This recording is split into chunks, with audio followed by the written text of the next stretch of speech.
To Sumeru, our next objective should be to head to Sumeru City and find a way to meet with Lesser Lord Kusanali. And speaking of Lesser Lord Kusanali, even though we haven't heard too much about her, she doesn't seem to be the same deity who abducted your brother. But even so, people call Sumeru the Nation of Wisdom, you know. If we can get a chance to meet the God of Wisdom, maybe she can give us some useful information. But, Paimon doesn't know the way to Sumeru City. Maybe we can climb up to that spot with the statue of the Seven on it. That'll give us a way better view of things. Even if we can't see exactly where the city is, at least we'll be able to check for some smaller settlements nearby. Wait a second. Look! There's someone up ahead! Perfect timing! Now we can just ask for directions rather than wander around like lost adventurers. Hey there! We're not from around here and seem to have gotten a little lost. We'd like to ask for some directions. Huh? Did they not hear Paimon? Hey! You over there! Could you give us some directions? Huh? What's going on here? There's no way she could have missed that. Wait! Could she be ignoring us? How dare...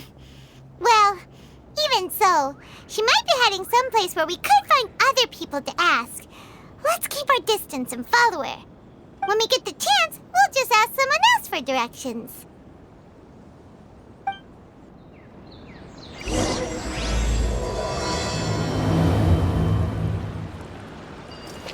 Come on, let's follow her. Just keep quiet. Make sure she doesn't notice us.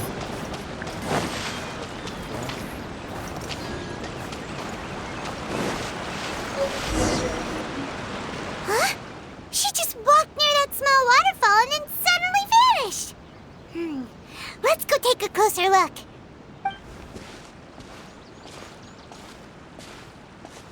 Paimon thought this cave would lead to a village or something, but, it looks like that's not the case. Look, she's sitting over there. Wait, she couldn't possibly be living here, could she? What should we do now? Do we try asking her for directions again? It looks like she's meditating or something. If we bother her now, she probably wouldn't let us off very lightly.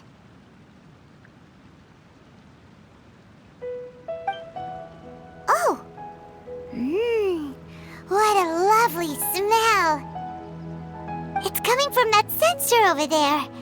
This is definitely not your typical place to call home, but at least it smells nice.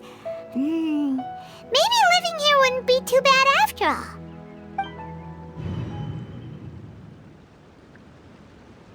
Huh? What's the matter? You don't look too good. What? Is the smell making you feel sick? Strange. Paimon doesn't feel anything.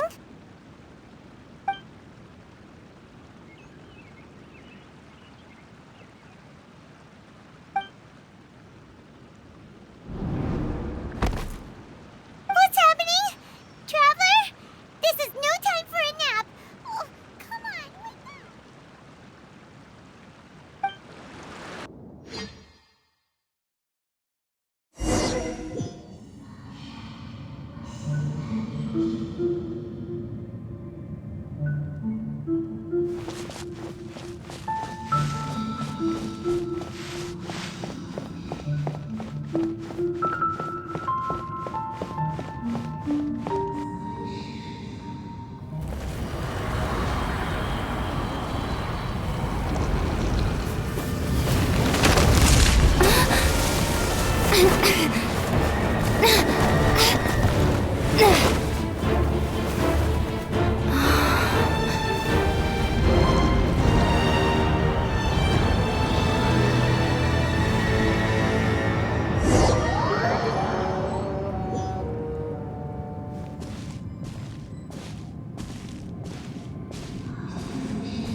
Come with me. Are you sure it's not serious? The Traveler's been out for a long time now. Yes, you can relax. Believe me, Master is extremely knowledgeable. If he says that she's going to be alright, then there's absolutely nothing to worry about. Oh, are you awake now? Oh, thank goodness! Traveler, you're finally awake! Well, we're at... Good question. Where are we? Paimon was in such a panic when you passed out that she even forgot to ask what place this is. This is Gandharvaville. It was originally built by scholars from Sumeru as a place to rest in the rainforest. Now it's mainly used by the forest rangers as a base of operations. My name is Kale. I'm a trainee forest ranger. My master and I found you passed out during our patrol, so we brought you here.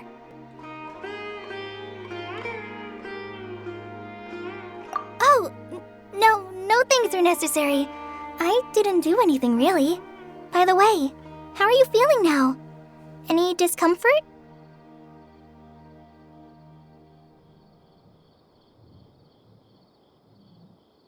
Oh, that's Master's herbal medicine you're tasting. He gave you some while you were unconscious. Before I forget, Master mentioned you should take more medicine once you wake up.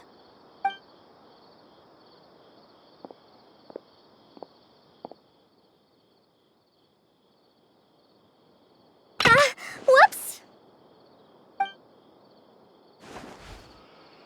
Kale, what's the matter? Were you trying to retrieve the medicine?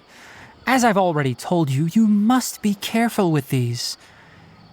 All right, I'll get it for you once I'm finished here. Sorry, Master. Now, the guide to Avidya Forest's edible fungi is clearly posted on our bulletin board. But if Farbode forgets which mushrooms to avoid one more time, I'll have no choice but to leave the guide somewhere a little more visible. Like right smack on his forehead so others can remind him to be careful. Right? This is the second time he's come down with food poisoning this month. I'll be sure to give him a good talking to.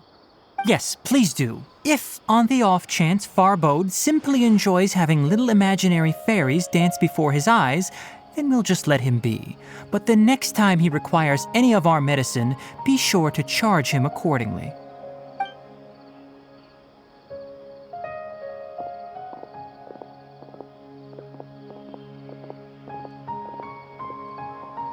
So, how are you doing? Feeling better? Oh, this is my master, Forest Watcher Tainari. He is chief officer over all the rangers here in Gandharvaville. I already informed Paimon about the reason you fell unconscious earlier. But now that you're awake, let me explain it for you as well. It is common practice for Sumeru scholars of certain darshans to dedicate themselves to training and meditation in isolated areas, particularly the nearby forests. While meditating, they use a certain incense known as spirit borneol to help calm their minds as they enter a state of deep rumination. In hopes of asking directions, you two followed a scholar named Hypatia into her cave. The incense you smelled inside was the spirit borneol I just mentioned. That incense typically has no effect on most people, but for a very select few, it can have profound effects on one's cognition, as you experienced for... Very good. Now, answer me this. Did you feel anything after passing out? Say, any out-of-body experiences? Or did you see anything while unconscious?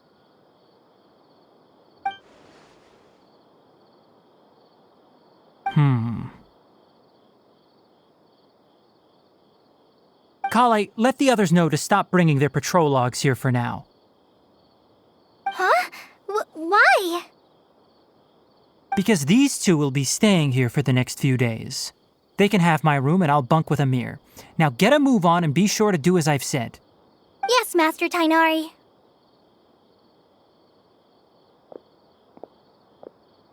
Wait, hold on a second. Can you tell us what's going on? Sure, let me fill you in. I originally planned to send you on your way once you finished your medicine. However, it appears now that you should stay a while longer in Gandharvaville, for further observation while you recuperate. Further observation?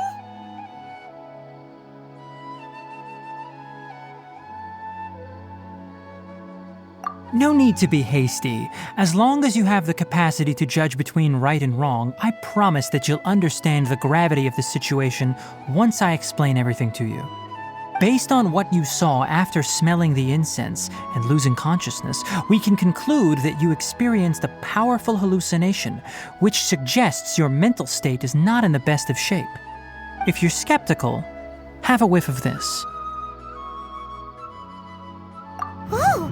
Are you okay? You're experiencing a similar sensation as when you passed out, aren't you?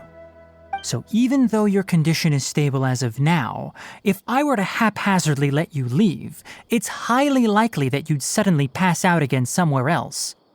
The rainforest is home to many fierce animals and hazardous areas. If something were to happen to you again, I'm afraid you might not be so lucky. For now, I suggest you continue taking your medicine each day and avoid wandering off on your own. At least until you stop having adverse reactions to this kind of smell, okay? Good. Now continue resting while I fire up another bowl of medicine for you. Seriously? We just arrived in Sumeru and we're already having problems left and right! Paimon knows we're set on meeting Lesser Lord Kusanali as soon as possible, but you really don't look too good. It'd probably be best to let you recover first. Hey! Are you even listening to Paimon? Paimon's over here worrying about you, you know! What's weird? You mean how you're feeling now? You mean the vision of tree roots and red skies you saw? But if those weren't hallucinations, what could they be?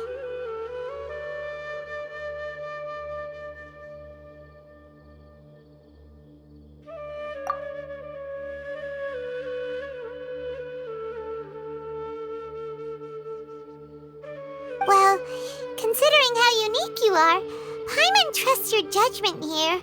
But why didn't you say anything about it to Tighnari? If he misjudged your condition, then there's a chance you could get worse, right? Huh? You mean that Tighnari already knows that what you saw weren't hallucinations? But if that's the case, why would he try to hide that from us? Oh, Paimon gets it now. That explains why you were so quiet earlier. Well, that settles it then. We'll stay here to rest up and figure out what's going on with your hallucinations. But it seems like asking Tighnari might not be an option anymore. What do you think we should do? Good idea. Kale's pretty friendly. We can ask her tomorrow about what she knows regarding the Dendro Archon and customs in Sumeru.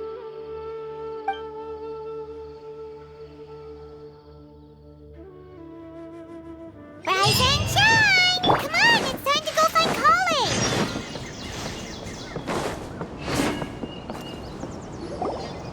All right, next let's see your right hand. Yes, not bad. But please remember that you still need to be careful. Understand? Yes, I will. By the way, Master, I still haven't received the patrol route for today. Look, Kale, today's patrol will be a long one, so you won't be coming along this time. Besides, there's a chance we may encounter... well, you understand. But I have a vision too! Am I useless to everyone now? Don't talk like that, Kale. This is not something you need to be worrying about right now. Ah, there you are. Feeling any better? Yeah, since we'll be staying here for now, we thought we might as well try lending a hand around here. Seems you're not the type to sit back and take it easy for a while, huh? In that case, perhaps Kale could take you two for a patrol south of Gandharvaville for the day. And if you're feeling up to it, you can be responsible for cleaning the Statue of the Seven. Tighnari, we're ready to head out. Roger, I'll be right there. All right, we'll be heading into the forest now. I'll leave any further details to Kale. Yes, you can count on me. So, Kale, what exactly are we going to be doing today? Tainari mentioned cleaning the statue just now, but, that doesn't really sound like the job for a ranger. Well, a forest ranger's responsibilities can be pretty diverse.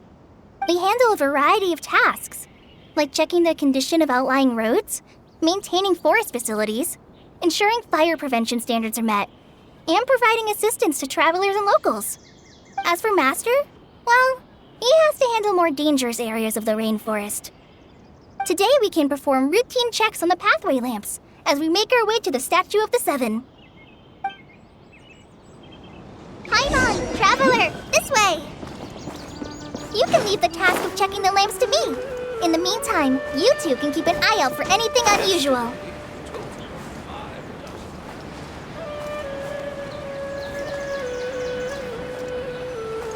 Nothing wrong with these two lamps. Let's move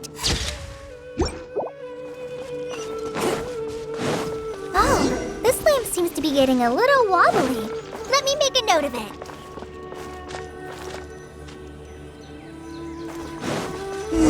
No problems with this lamp. Good.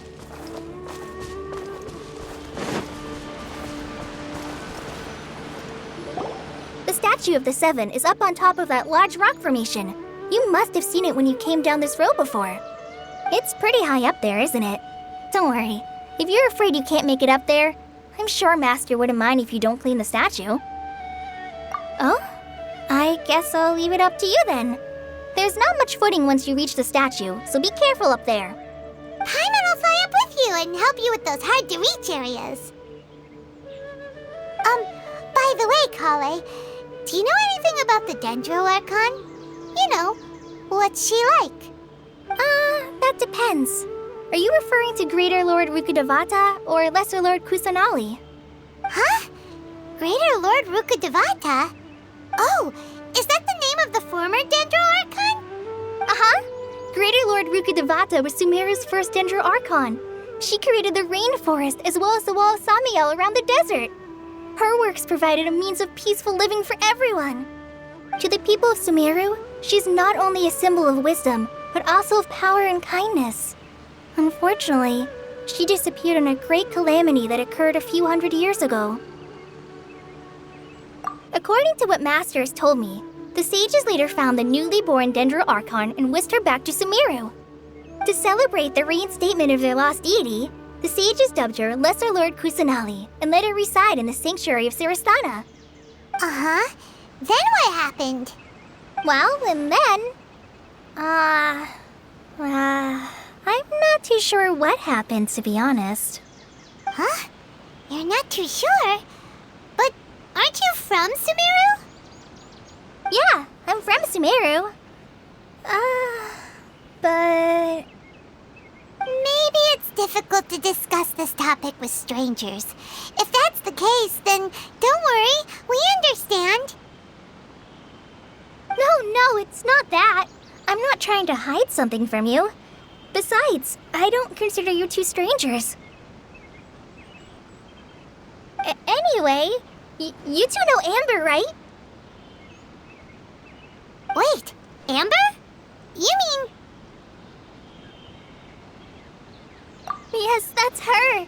I once lived in Mondstadt for a while, and she helped me a lot during that time.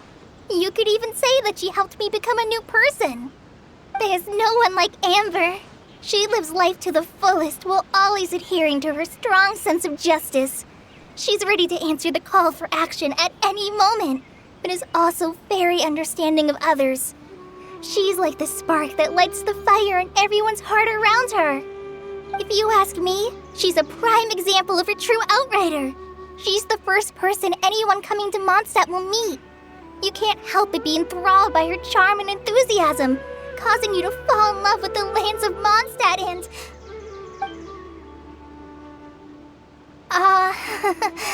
sorry. Paimon thought the work of Outriders was a little different from what you just described. described, but one thing's for sure. You really like Amber. Sorry. I was rambling on just now. It must have sounded kind of weird. It's alright, Kale. Knowing that you're a friend of Amber somehow makes Paimon suddenly feel a lot closer to you. So, how do you know that we've met Amber? Well, after I returned to Sumeru, Amber and I have stayed in touch by writing each other letters.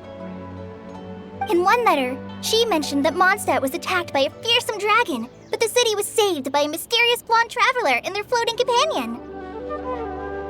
I knew you two were the ones she mentioned in the letter the moment I saw you. But, considering everything you've been through that day, I thought it'd be inappropriate to bring it up. Ah, so that's how you knew. Yep, so please know that you two have my complete trust, really. I wish I could tell you more about the Dendroarchon, but I have been away from Sumeru for some time, and I haven't read any books. Sorry. That's alright. You've already helped us a lot. We had never even heard of Greater Lord Rukkhadevata or the Sanctuary of Surasthana until you mentioned them. Oh, I'm happy that was helpful. There is one thing I want to ask, though. Why do you two want to know about the Dendroarchon?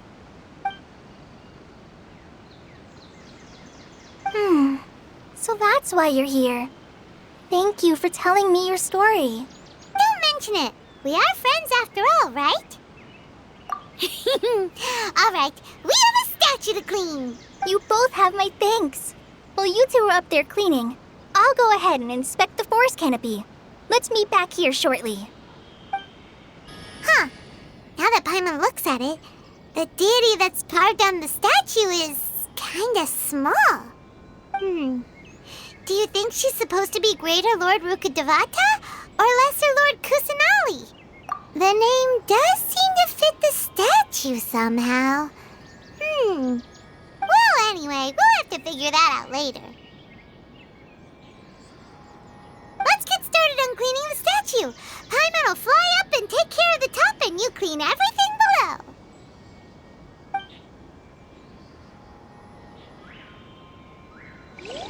Nice work! That's one clean statue. Let's head down and meet up with Kale. Kale, we're back! Welcome back! You must be tired after all that climbing. Let's take a little break. I brought some fruit and water for us. Yay! Food! What kind of goodies did you bring? Hey, don't be a party pooper. It's not like Kale is a stranger or anything. Besides, the best way to compliment a chef is to show passion for their food. Xiangling taught Paimon that. I prepared a nice portable dish that forest rangers like to eat called pita pockets. I hope you'll like them. Whoops! Ah, no! You dropped it on the ground! Not to worry. I wrapped a few layers of oiled paper around each pita. They should be fine. Oh, whew. Paimon nearly had a heart attack there.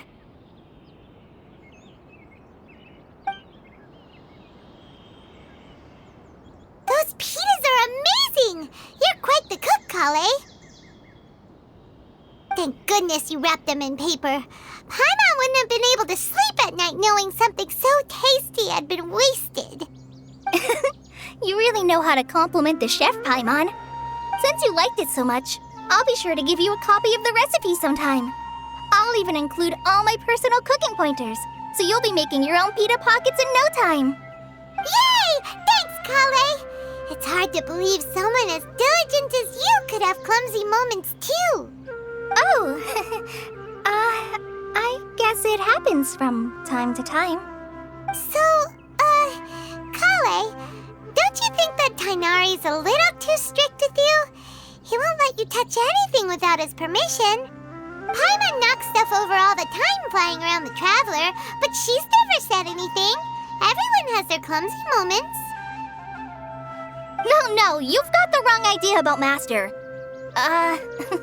Sure, he may seem a bit harsh at first, but with some time, you'll see that he's actually very kind-hearted.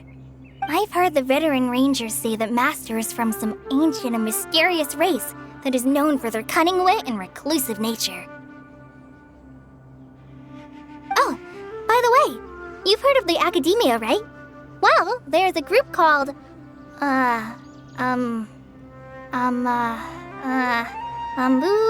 something? Well, anyway, because Master does a lot of research on plants, sages from the Academia have written him many times, inviting him to take up an official position there. But Master declines their offers every time, saying, Sumeru City is too noisy. It'd be bad for my ears. I know, right? I've always wanted to pet them too. Anyway, Master could have easily left the rainforest to take up a position at the Academia, but he chose to stay here instead as a forest watcher, helping the locals every day and passing on his knowledge to trainees. In fact, Master's the one who taught me how to make pita pockets. Really? Paimon would have never guessed that. Oh, speaking of Tainari, he was the one who took care of you after finding you passed out yesterday. He even carried you all the way here. Paimon's still kinda upset, though. He kept scolding Paimon the entire way here. Oh no, I'm sorry. Master might have been overreacting a little. But, it's mostly because Paimon wouldn't stop yelling, Why, oh why? Is she going to die? It probably started to get under Master's skin after a while. Hey! Don't laugh! Paimon was genuinely concerned about you.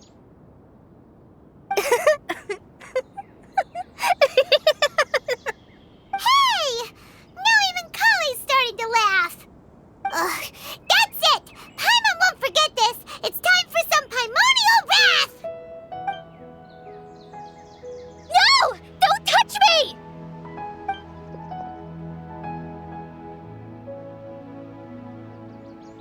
Oh, sorry, Kale. Paimon didn't mean to scare you. No, I just... I didn't mean that. Kale, are you okay? What's the matter? No, I'm fine. I'm sorry. I must have startled you both reacting like that. Oh, well, it's getting late now. Let's hurry back to Gandharville. I think Master and the others should be back by now, too.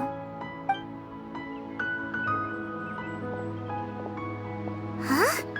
What was up with Kale just now? And why is she in such a hurry all of a sudden? Look, she's practically running back. Paimon can't even see her now.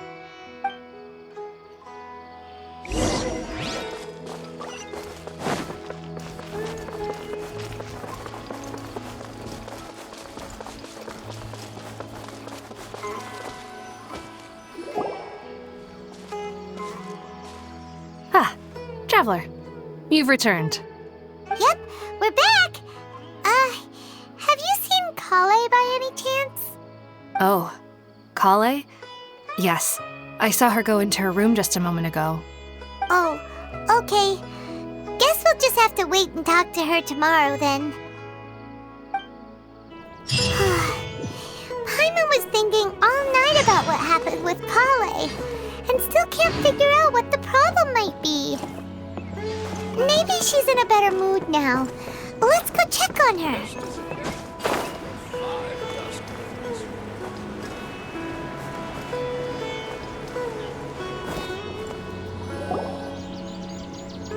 Ah, it's you two. I was just about to go look for you. Huh? Tainari? What are you doing here? Where's Kale? I came to check on Kale's condition. To put it simply, she's not well. You mean she's sick? How could she be... Oh, wait a minute. Could it be because of what Paimon did yesterday?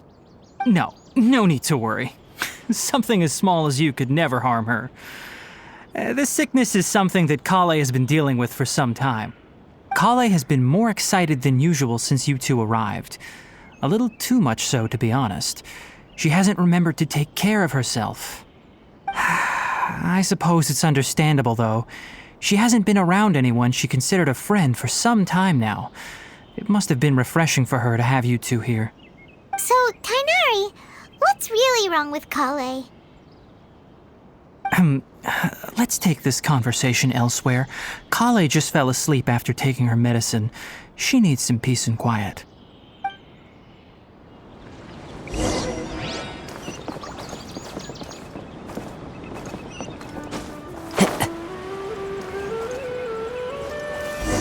Take it.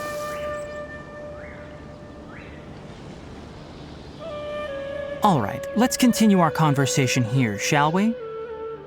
To be honest, I hadn't realized that you're that honorary knight from Mondstadt until Kale told me just now. I've also heard all about your deeds in Liyue and Inazuma.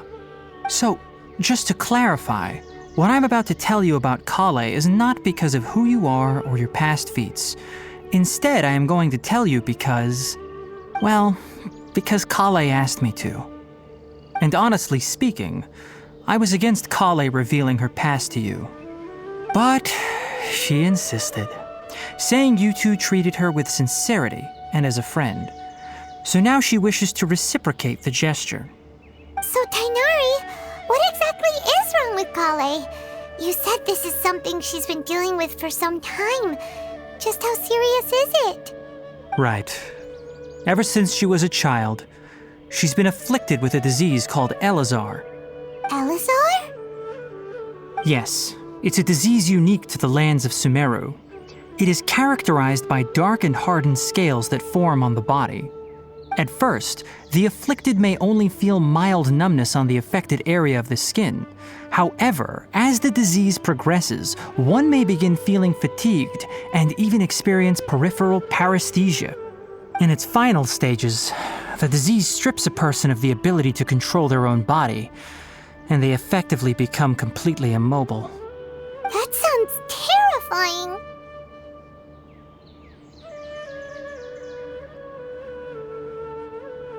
Wait, hold on. So when Kale seemed to be acting a little clumsy earlier, it was because... Correct.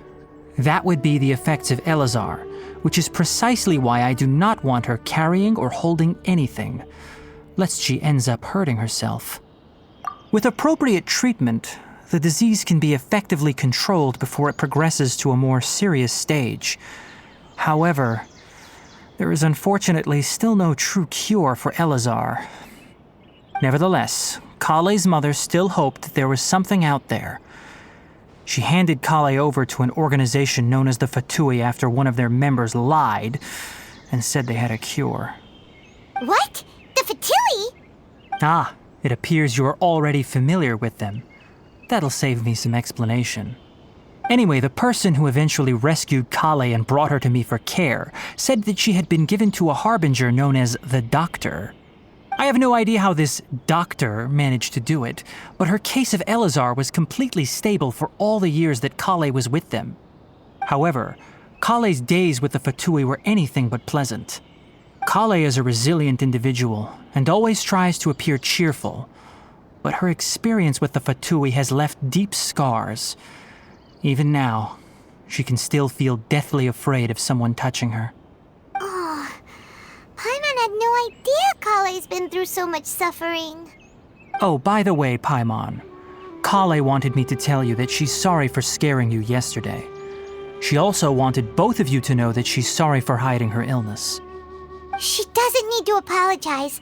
None of this is her fault at all. Well said. I hope you'll get a chance to tell her that in person the next time you see her.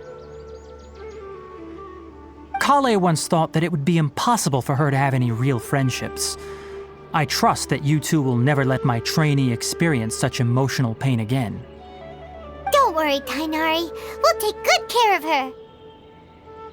Well, it's not too serious at this point. She overexerted herself the last couple of days, which is what led to her breakdown this time. As long as she has taken her medicine and gets plenty of rest, she should get better. Though, I must admit that Kale's condition was much more stable when she first arrived here in Gandharvaville.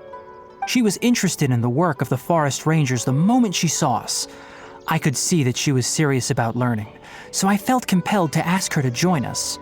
Her stamina has gotten much worse recently. Though a moderate amount of physical exercise is always necessary, I'm afraid the long-distance patrols are a little too much for her now. All right, now that I've told you about Kale's past, I think I'll head into the rainforest to find some ingredients needed for her medicine. I'll see you two later.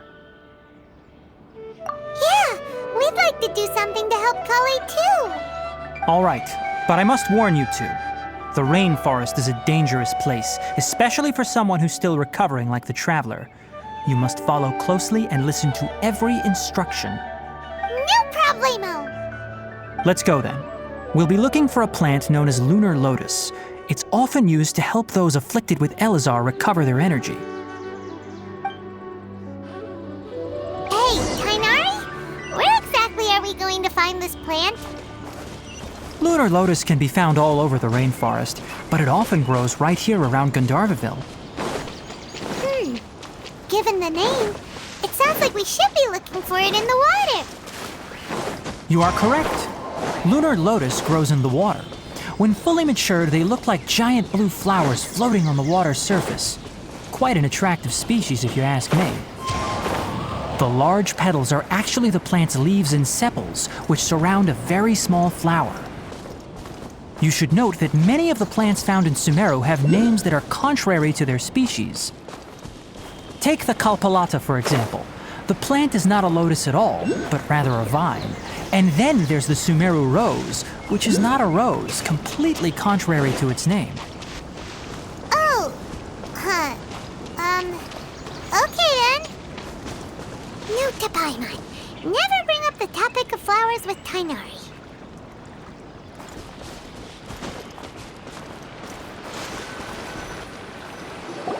There should be lunar lotuses growing somewhere in this area. Let's split up and begin searching. If you could manage to gather 4 of them, that would be sufficient. We'll rendezvous here once you've gathered the needed amount.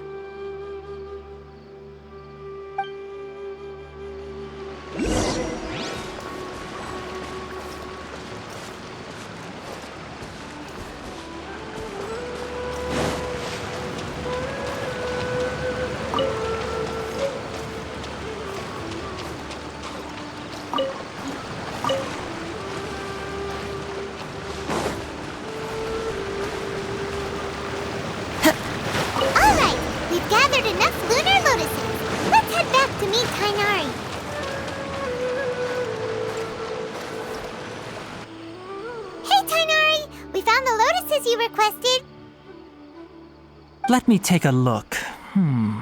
Good, very good. These are all excellent quality. I'm quite glad you two came along. Your exploration experience helped save me a lot of time here. It seems we even have enough time to stock up on some other things I need. Hey, Tainari!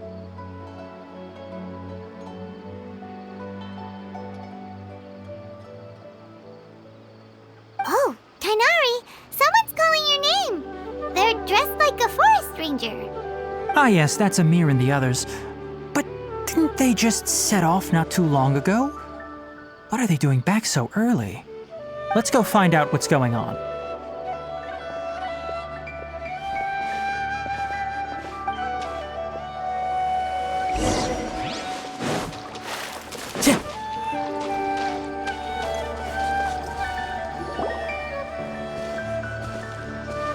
Tainari, thank goodness we found you here. We were just about to head back and find you at Gandharvaville. What's going on? We just discovered a withering zone. The withering is back? But the patrol route you were on should have been already clear just a week ago. It reappeared so quickly. Can you tell me the exact location? It's up ahead, deep in the river valley. It's appeared in a spot that blocks nearly the entire narrow part of the valley area, so we decided to come find you as quickly as possible. And the radius of the contamination? Sorry, I couldn't get a clear enough view to tell. No one in our patrol team had a vision, and it appeared to still be spreading, so we didn't risk getting any closer. Okay, I understand. You made the right decision. I'll go deal with it right away. In the meantime, please guide these two back to Gandharvaville. Wait, Kainari, why don't you let us help you? You two have only just arrived in Sumeru. You're still unfamiliar with many things in these lands. There's a unique type of anomaly that occurs in the Sumeru rainforest. It's called the withering. The affected areas not only cause nearby vegetation to wither, but it's also lethal to wildlife and even people. If you don't carry a vision, then you should think twice before approaching such places. Yes, Amir is absolutely right. I wasn't kidding when I said the rainforest is a dangerous place. As Amir said, only someone with a vision, that is, the power to manipulate elements, will be able to resist the withering's corrosive effects for a time. That's right. If any of the forest rangers without a vision come across a withering zone, we first make a record of the location and then have a ranger with the proper abilities deal with it, like Tainari here. Only someone with a vision can venture within a withering zone and find a way to deal with it.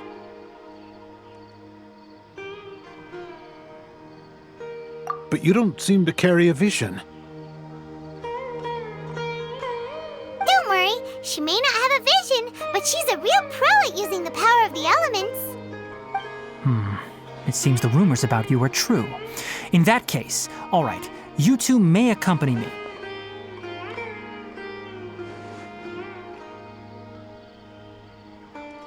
We typically only teach visitors how to identify the withering as they're about to leave Gandharvaville.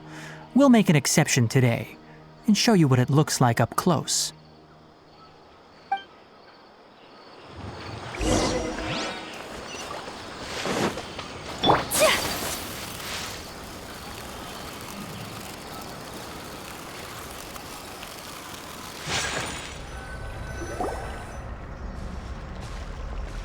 Stop. Don't move any further. Look there in the distance. Huh? Where? Oh, look! Those plants have withered! That whole area is kinda gloomy. Even the air looks like it's filled with ash. Oh, Paimon doesn't like the look of this. That is the withering. All right, traveler. We're going to have to enter that withering zone. Once inside, we'll need to look for what we call tumors of the withering. If we eliminate those, then the area will be saved. Thank you, but I must warn you. Don't push yourself. This is your first time handling this sort of thing, after all. Even with elemental powers, once you step inside the withering zone, you may experience extreme discomfort.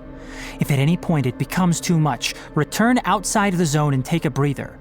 It could become a matter of life and death. You ready then? Let's go.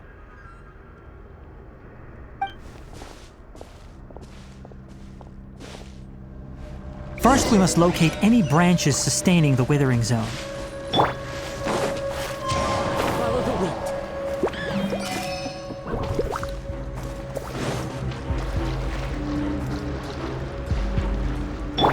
Rest and rebuild! Take your true form! My apologies!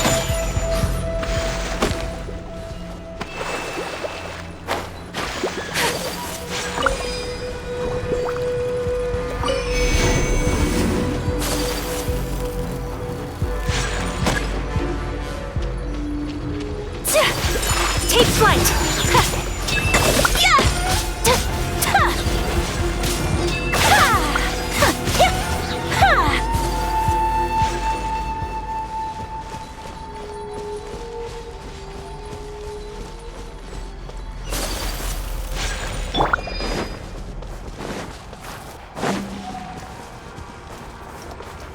Time to go.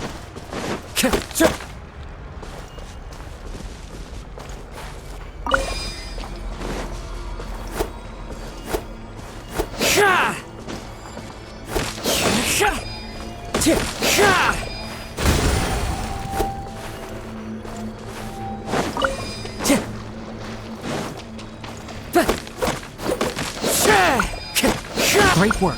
Now that all the branches have been cleared, we'll need to take care of the tumor.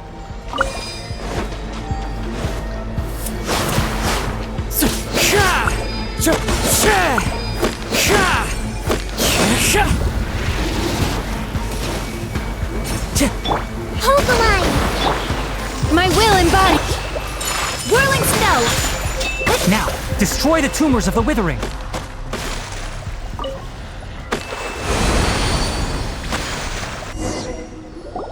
We did it! Everything's returning to normal now! Yes, thanks to you two. We were able to quickly restore this area back to normal. Tainari? You make it sound like we did well, but why does Paimon have the feeling you're worried about something? It's that obvious, huh? Alright, it's like this. Recently, the rate at which the withering zone appears has been increasing. Even though we were able to quickly clear that withering zone, it won't be long before another one appears. If that simply meant more work for me, then that wouldn't be an issue. But it's far more severe than that. The withering is leaving lasting effects on the rainforest itself. For instance, even though we cleared out the withering zone, many of the plants that were affected will not recover. This presents a crisis for the ecosystem itself. Many plants in the rainforest are already in decline, directly impacting the wildlife that depends on those plants. And most disturbingly, as the appearances of withering zones have started to increase, Kale's case of Elazar has also become more serious. Huh? But why's that? I'm still not sure of the exact reason. However, I've received word from acquaintances at the academia that similar cases are being reported for patients with other conditions.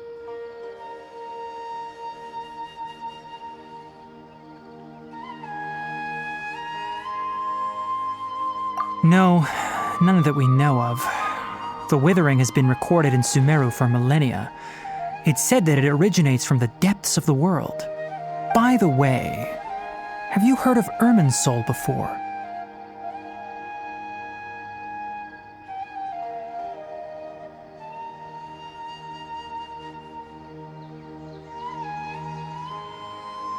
Irminsul is a tree located deep beneath the surface. Although it isn't like any tree we know in a biological sense, you can basically think of it as a large tree that grows downwards rather than upwards. I'm sure you've heard of ley lines, right? They're like the roots of Irminsul, spreading and extending from a massive cavern deep underground all the way up to the surface.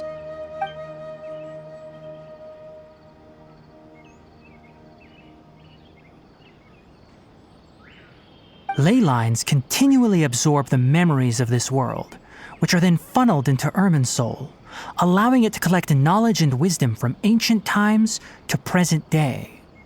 The Dendro Archon is known as the God of Wisdom because her consciousness is directly connected to it. It is also said that the Dendro Archon's power is a manifestation of Irminsul. And as for the Withering, its emergence is related to a disease that's affecting it. That's right. My ancestors learned of this from Greater Lord Rukkhadevata's familiars a long time ago. But even those mysterious creatures did not know of a cure for Irminsul. I'm afraid we rangers will be battling the withering zones here for a long time until a cure is found. Alright, that's enough on this topic for the time being. Now that we've taken care of things here, it's time for us to head back to Gandharvaville.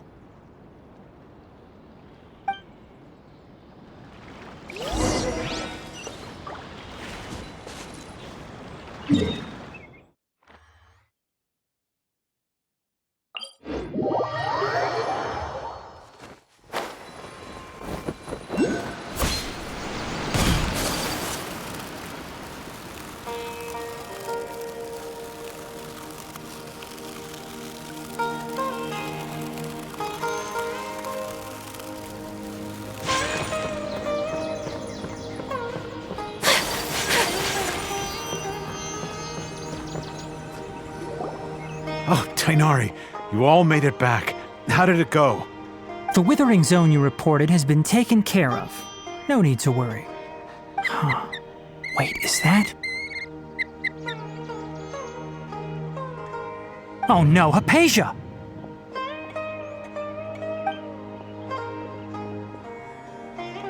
Huh? What's wrong, Tainari?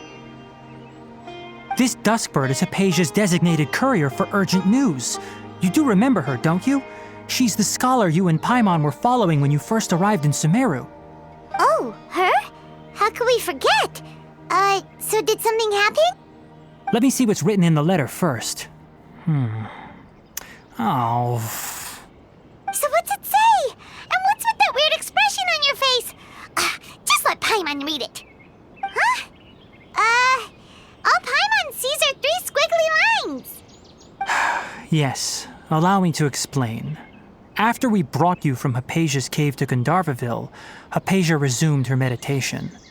She must have just finished. It's been nearly 3 days since she's had anything to eat, and it appears she's forgotten to prepare some rations.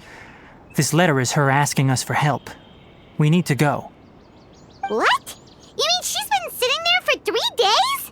Hey, wait, how did you know all that from just a few lines on the paper? Well, obviously because this has happened before. Last time she drew 5 lines, and by the time we found her... Well, I'd prefer not to remember that. Needless to say, Hypatia's been through worse, but we should still get to her as quickly as possible. I've got some emergency rations set aside for times like these. Paimon, Traveler, could you two bring these to her? Wait, you want us to bring her the rations? But will the Traveler be okay if her cave is still filled with that funny incense? Let's find out. Here, Traveler, take a smell and see. So, how do you feel? Huh? Really? You're not feeling even a little drowsy? But wait, how'd you know that she'd be okay this time, Tainari? Back when we were clearing the Withering Zone, I observed that she could adeptly manipulate the Dendro element. I knew then that she would be fine. And if I may ask, when I was telling you two about Irminsol's ley lines, was what I described similar at all to what you saw while you were unconscious? That's correct. Those weren't hallucinations at all. Though I don't intend to apologize for deceiving you. Because what you saw is of significant importance. Not just for the nation of Sumeru, but the entire world of Tevat. My forefathers were shown much favor by Greater Lord Rukkhadevata. We took an oath to protect this nation together with her. Now that that duty has fallen to me, it was part of my responsibilities to ascertain whether you could be entrusted with the fate of Sumeru. Now, after seeing you in action with my own eyes, you have earned my confidence, and I no longer feel the need to hide any secrets from you. When you passed out, your consciousness had connected directly with Irminsol. What you witnessed were actually real memories contained within Irminsol itself. I could try to tell you more, but it would be better if you went to ask Hypatia instead. Her focus on meditation and use of Spirit Borneol are aimed at establishing a connection with Irminsol, just as you did. That sounds nice and all, but will she really help us? Seriously, she completely ignored us the last time we tried talking to her. That was because when you ran into her, she was in a special phase of her training. During that time, she must avoid communicating with others. Please, wait here for a moment.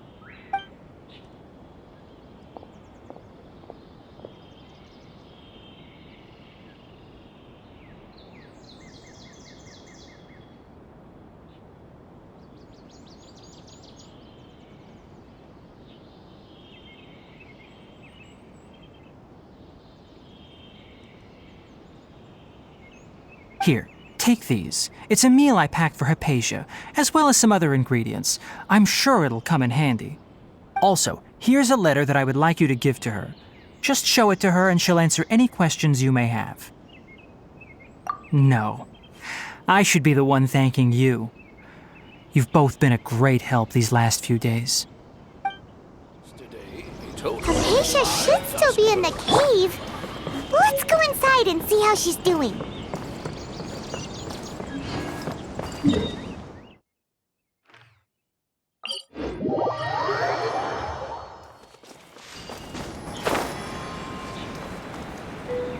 Hypatia should still be in the cave. Let's go inside and see how she's doing.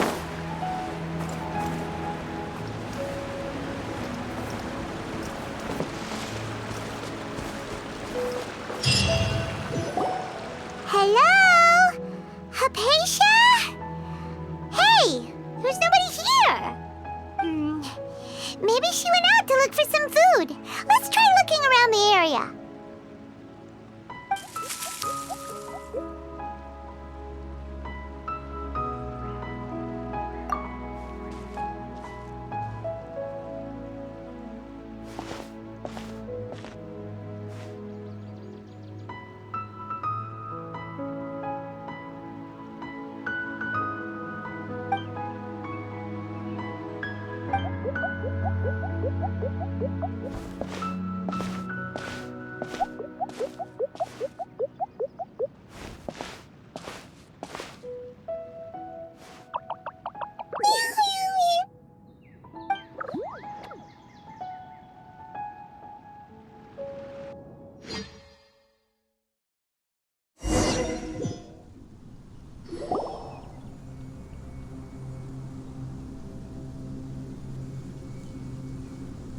There you are!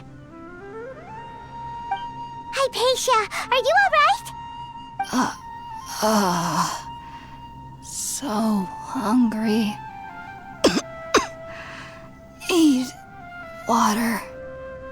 There's no way we can get her to eat in her current condition. Let's try finding some water first. Huh? Wait, why does it look super foggy outside all of a sudden? Anyway, let's go look around. Huh? How'd things out here end up looking like this? What happened? And where are we?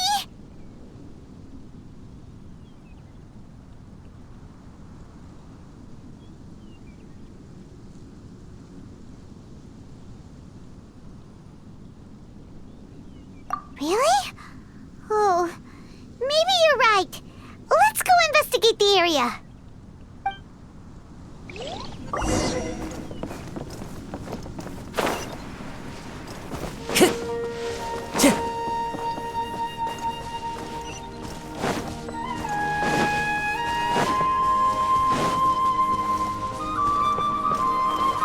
Wow, this place is huge!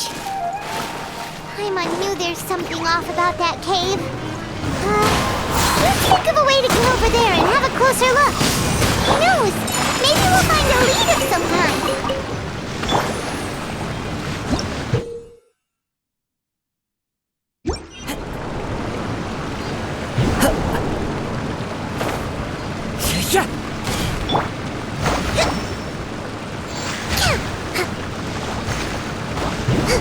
Breathtaking.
Rest and rebuild! One with nature. My will embodied!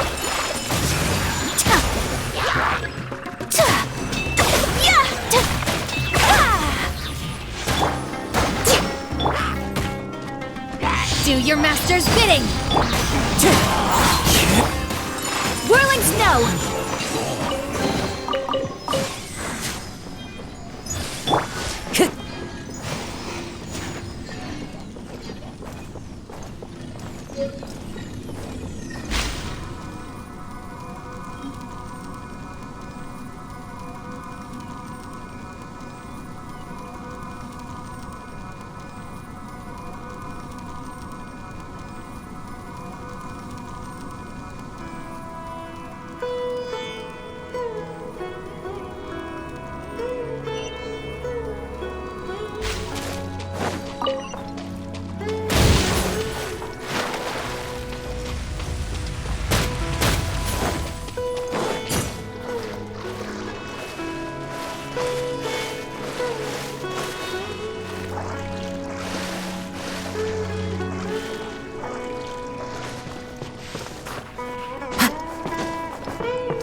Allow me!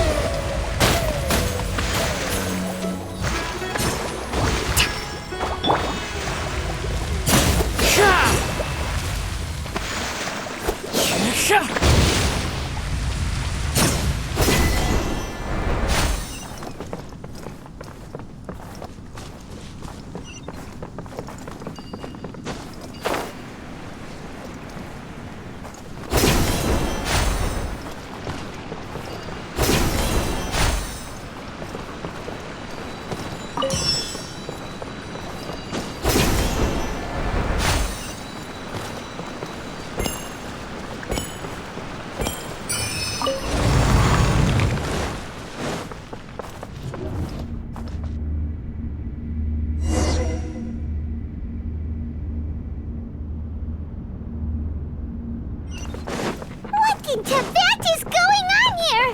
This place is getting weirder by the minute. Hey, what's the matter? You don't look so good.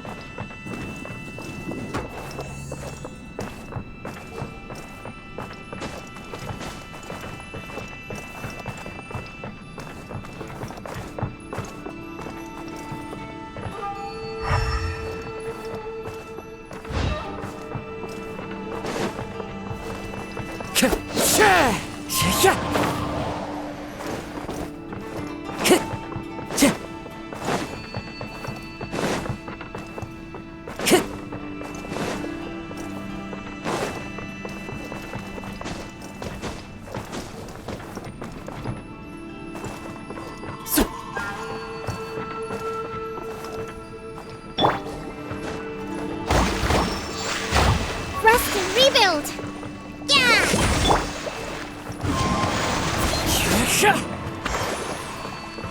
Time to go.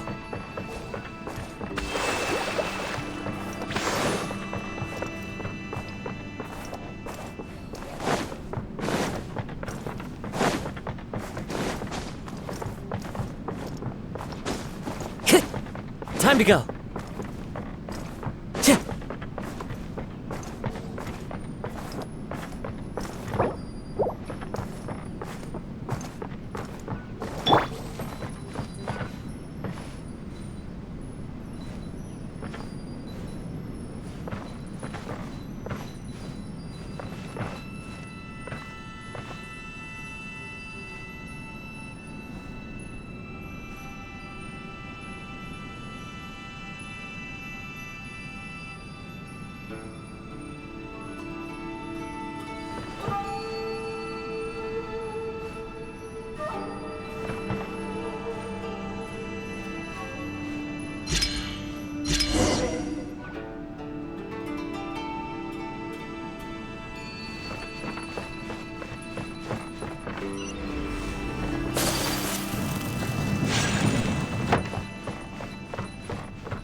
eyes. Clotting. You needn't worry about such things. They don't concern you. Bow before the Hold the line! Take your true form into the wind.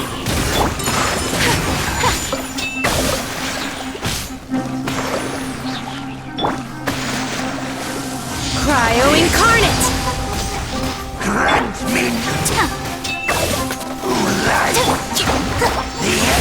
Wind strike.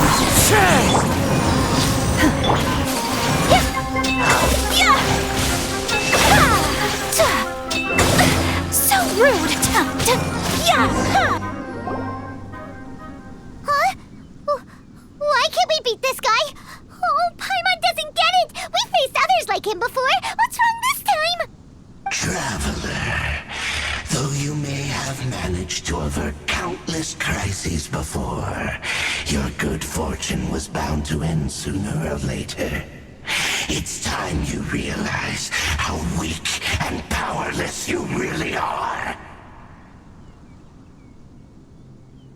Your brother.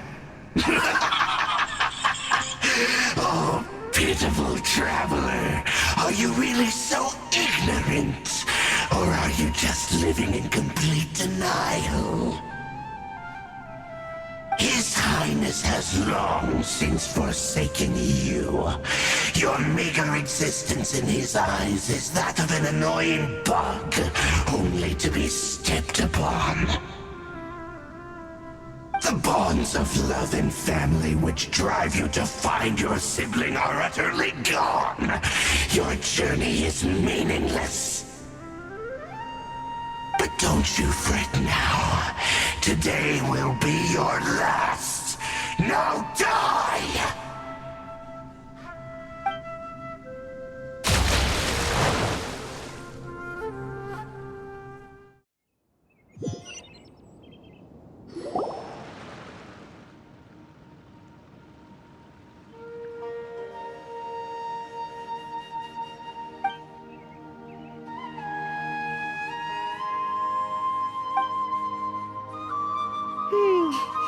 What do we do? We haven't seen Hypatia anywhere out here. Oh, there she is! Quick, let's see how she's doing. So sweet.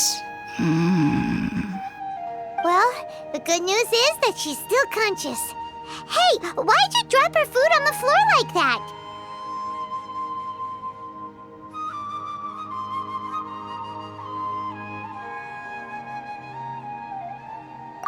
Oh, guess that makes sense. She does look kind of rough at the moment. Anyways, we can talk about this later. We better make sure she's all right first.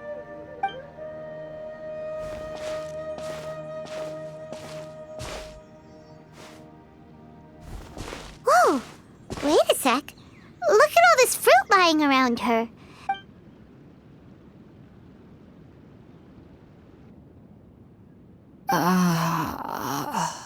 Who is there? Tainari, is that you?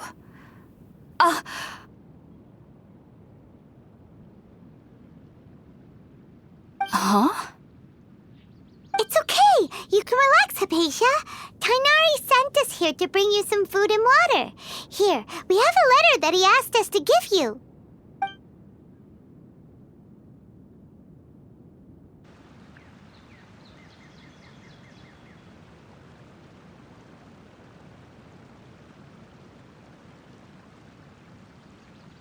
I see.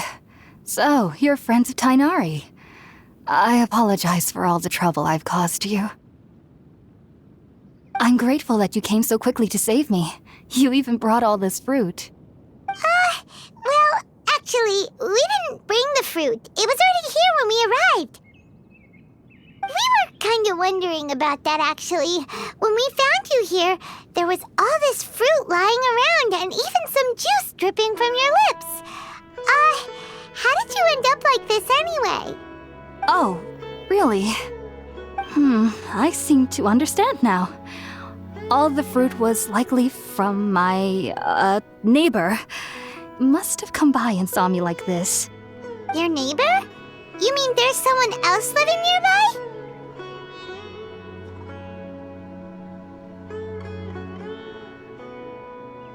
Oh? So you're able to see them too?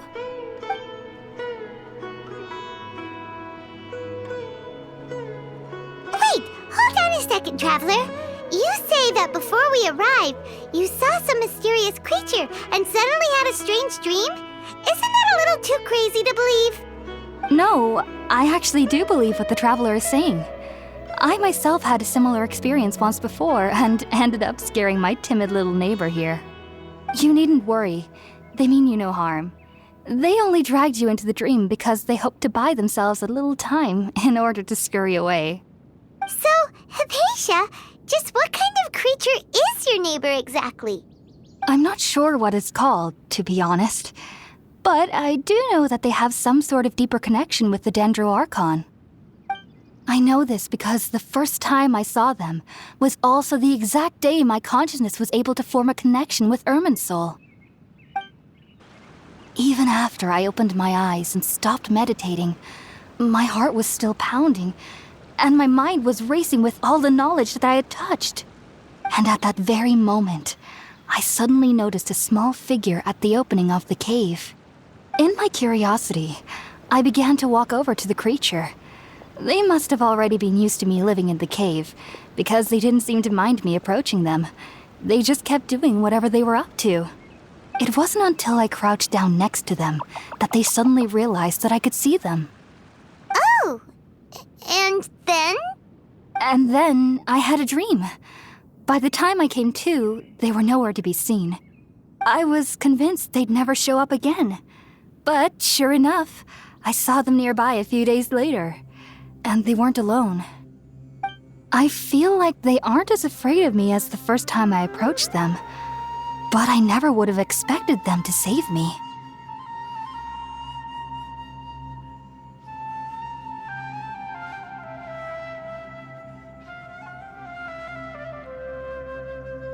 Yes, no doubt about that. By the way, Tighnari mentioned in his letter that you had questions for me regarding Irminsul.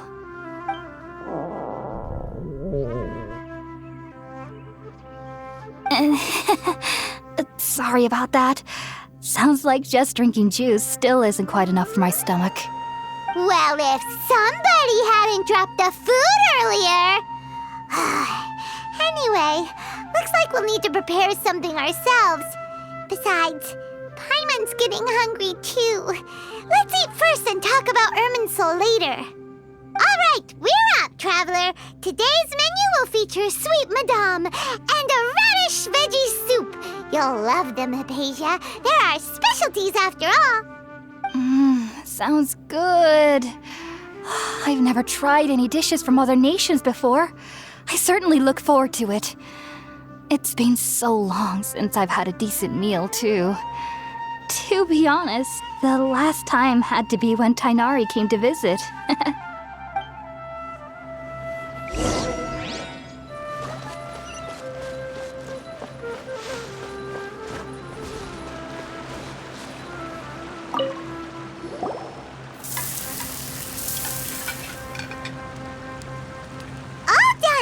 Let's use the empty box that Tighnari gave us since we already washed it.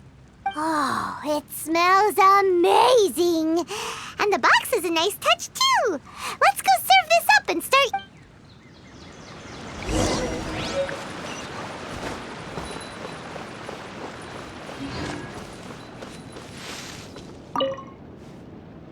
Are you already finished cooking?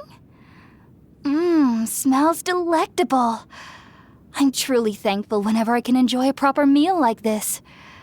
Cooking really isn't my forte.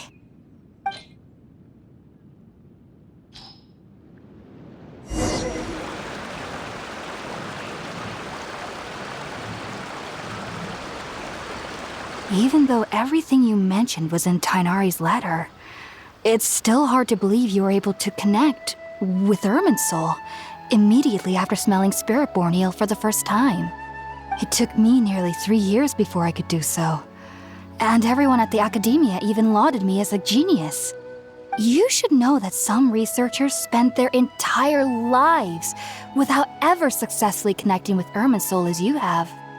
So why does this incense allow people to connect to Irminsul? The ingredients used to make spirit-born ale primarily consist of plants created by Greater Lord Rukkhadevata. These special ingredients are conducive to heightening our senses to the Dendro Archon's power. Since the root of the Dendro Archon's power lies within Irminsul, we can occasionally tap into her powers to peer into the depths of the earth.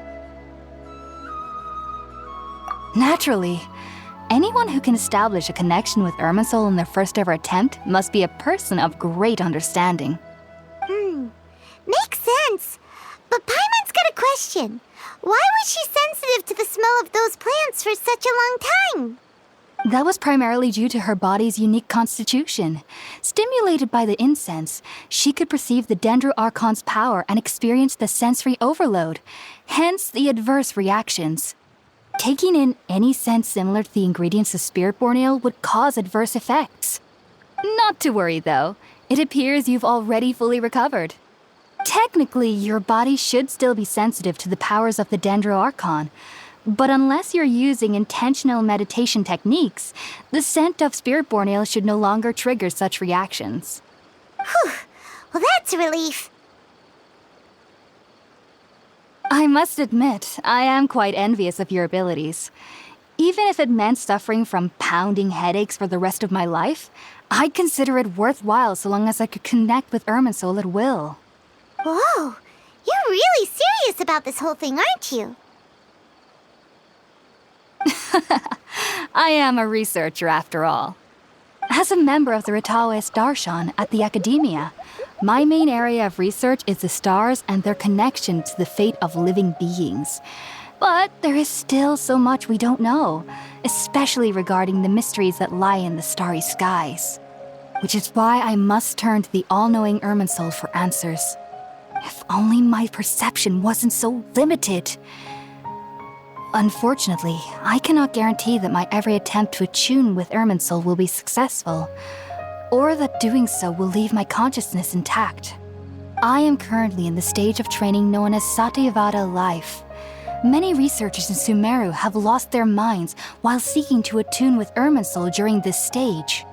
Sages have said that Irminsul contains divine knowledge, and touching such knowledge without the proper preparations and abilities will only lead to one's mind caving in on itself. That's why we meditate alone. We need to ensure that our minds will be calm while minimizing the possibility of involving anyone else. Whoa, so knowledge from Irminsul can be super dangerous. Aren't you afraid of the risks, Hypatia? Of course I do. Especially during nights that are pitch black with no moonlight, and dead silent without even the sound of insects. However, I've been feeling better as of late. I don't get as scared anymore knowing that I have a little neighbor living nearby. I believe that being able to see them is a sort of blessing from the Dendro Archon. But what's strangest of all is that they're clearly an envoy of the God of Wisdom herself, and they have the curious power to make people dream. What's so strange about that? It doesn't sound so out of place for a divine being, does it? Well, it's strange because nearly nobody in Sumeru can ever dream. Oh, is that true? Yes, well, to an extent. Only children can dream in Sumeru. Adults, however, never do. The sages say that wisdom implies rationality, but that which occurs in dreams is often neither rational nor logical.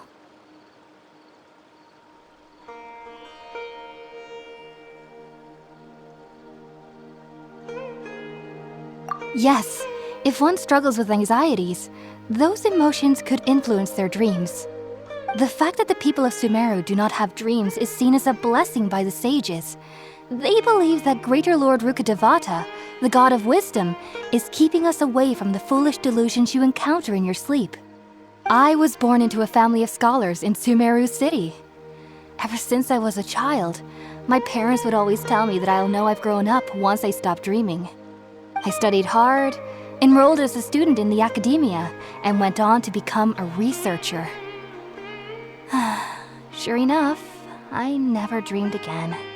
But then, on the day I scared the little Aranara, I suddenly saw a dream again. It was incredible. Though I don't exactly remember what I saw, I clearly recall the feeling. I suddenly felt like I was a child again. Back then, I was foolish and ignorant as any youth would be, but I was free of fear. Maybe dreaming isn't as bad as we've made it out to be. Just be sure not to speak of this if you travel to Sumeru City. They'll look at you as if you've lost your mind.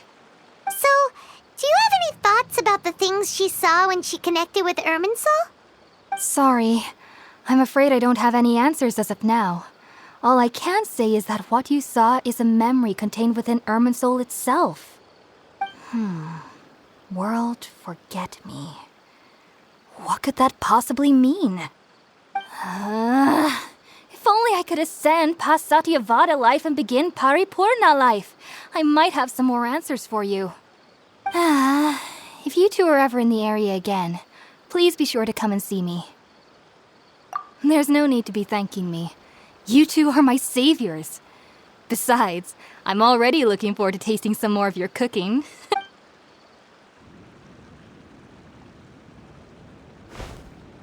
Now that we know Hypatia is alright and had the chance to ask her some questions, Paimon thinks it's about time to...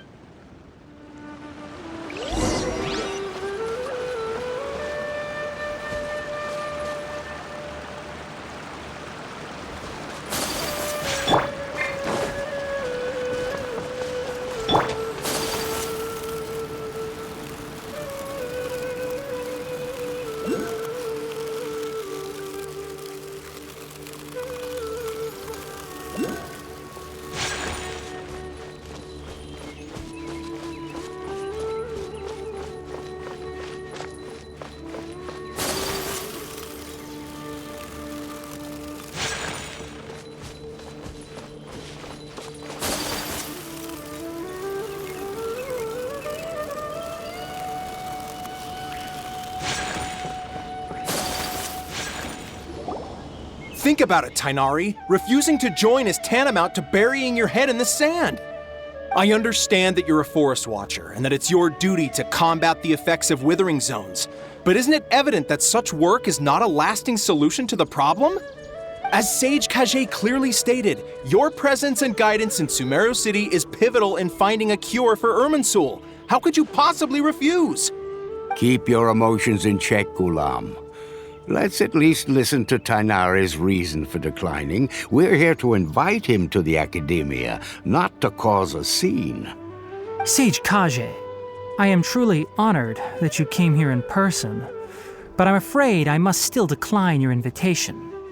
I am merely a forest watcher. How could the great minds of the Haravatat have any need of someone like me? Well, it turns out that your refusal letter had some implications on your master's reputation. He is a renowned sage of the Immorta, after all. So now I've come here in his stead. I see. Huh. And I figured that given his temper, he would come here and berate me personally. Tainari, your master is an integral part of this effort, and now he requires your assistance. And what exactly does my master need of me, Sage Kage?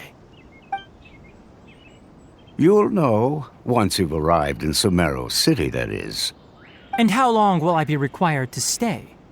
There's no definite answer as of now.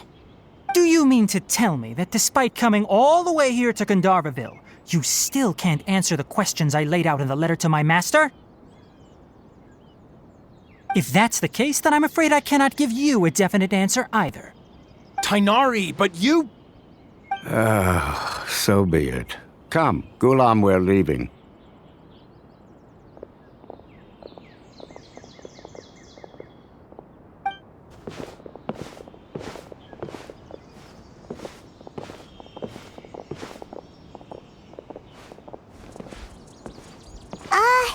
Tainari, what was that all about? It's nothing. Some people from the Academia wanted me to go to Sumeru City to assist them with a project, but I had to refuse on account of all my responsibilities here. But all that can wait. How did things go with Hypatia? It was quite the eventful trip, but the main thing is that she's safe and sound. She answered a bunch of questions for us, too. Very good. Now that the traveler has made a full recovery, there shouldn't be any reason for you to tarry here longer. I assume you will be heading to Sumeru City, correct? That's right. We want to meet Lesser Lord Kusanali and ask her for advice. Do you have any idea on how we can find her? Sorry, I'm afraid I don't have any advice for you there. Well, do you at least know anyone we can try asking in Sumeru City? Let me think. My trips to Sumeru City have been fairly short, and most of my acquaintances are researchers. How about this? I'll write you a letter of introduction that you can give to a researcher I know. He's from the Amurta Darshan and is adept at gathering information. Asking him might prove worthwhile. Also, when you enter Sumeru City, you'll probably end up receiving something like this item here. I'm not sure if it will ever come in handy for you, but maybe you can give it a try. Oh? What is it? It's called an Akasha Terminal. It's a tool produced by the Academia that utilizes the legacy of Greater Lord Rukkhadevata. Some say that this very item is the basis of Sumeru's reputation as the City of Wisdom. Needless to say, this device and its usage fall under the Academia's expertise, so I'll leave it to them to show you how to use it. Great! Next up, Sumeru City! But wait, before that... That's right! Tainari, we have something important to say to Kale before we leave. Is she doing better now? Yes, she's doing much better. After being confined to her bed all this time, I thought a little walk would do her some good. Last I saw her, she was taking the path towards the North Crossing. She knew you two would be leaving soon, so she must have wanted to see you off. Thanks, Tainari. All right, let's go! Farewell, and good luck to you both.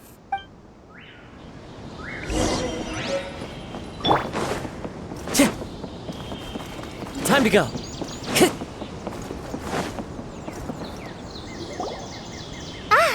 I've been waiting for you two.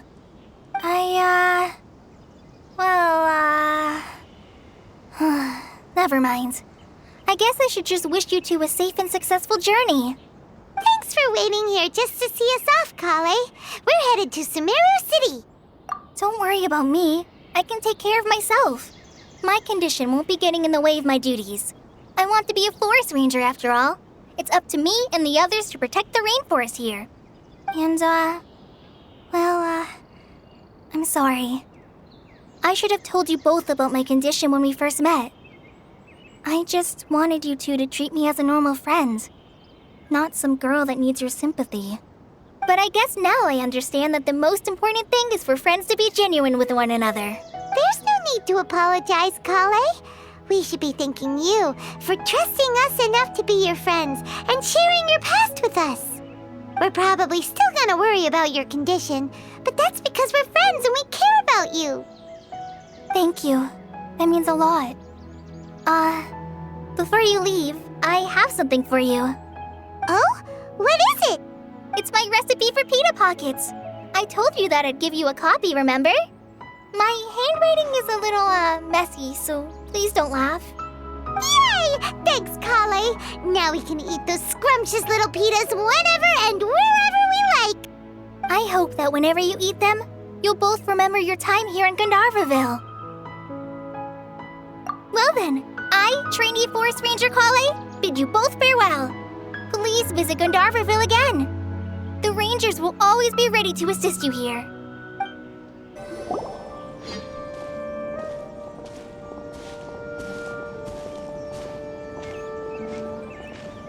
Sumeru City! We finally made it! Oh, did you see that? When those people entered the city, something on their heads lit up. One moment, please, you two. It appears this is your first time visiting Sumeru City.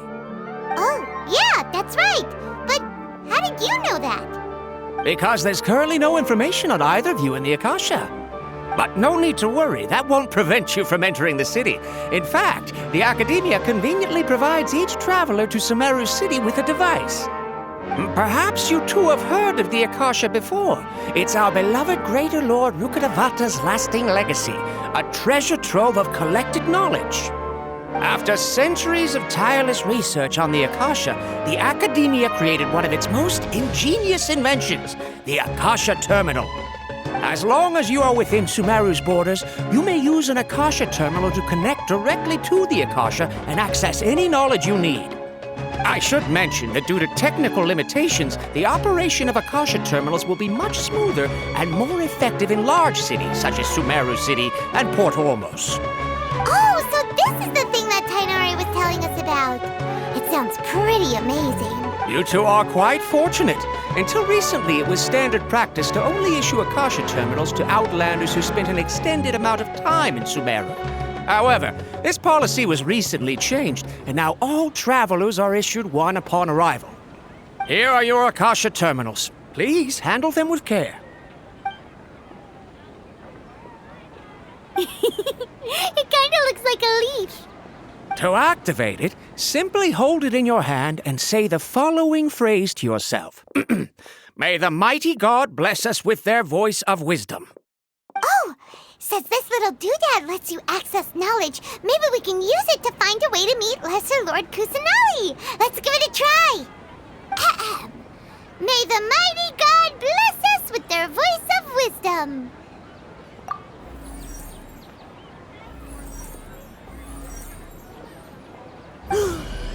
Whoa! Just now, something clicked, and Paimon suddenly knew how to use this thing. It seems all we need to do is concentrate on what we want to know, and bam! You get it. Oh, that'll come in real handy. Exactly. That is the power of the Akasha. And with that, let me officially welcome you both to Sumeru City. May the wisdom of the Dendro Archon always be your guide. Okay, now that we're in, we can check the Akasha about Lesser Lord Kusanali. 500 years ago, the sages found a newly born deity from within some scorched ruins. The deity now resides in the sanctuary of Suristana. Seems pretty similar to what Kali was telling us. Okay, next, let's concentrate on asking how to meet her. Oh, come on! Ugh. Focusing on this question feels like when you have something you're trying to remember and it's on the tip of your tongue, but you just can't think of it. Ugh, Paimon's brain is exhausted. Oh, smart idea! But what are you going to ask it?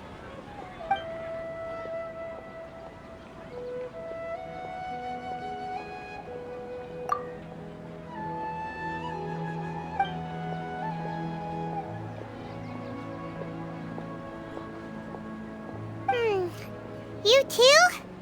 Well...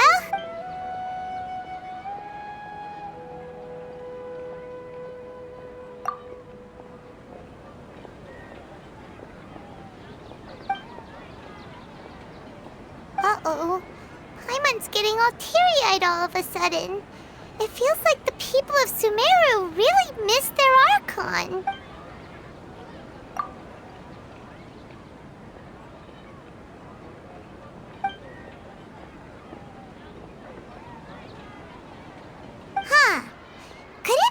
Because we're Outlanders and we've only just arrived in Sumeru?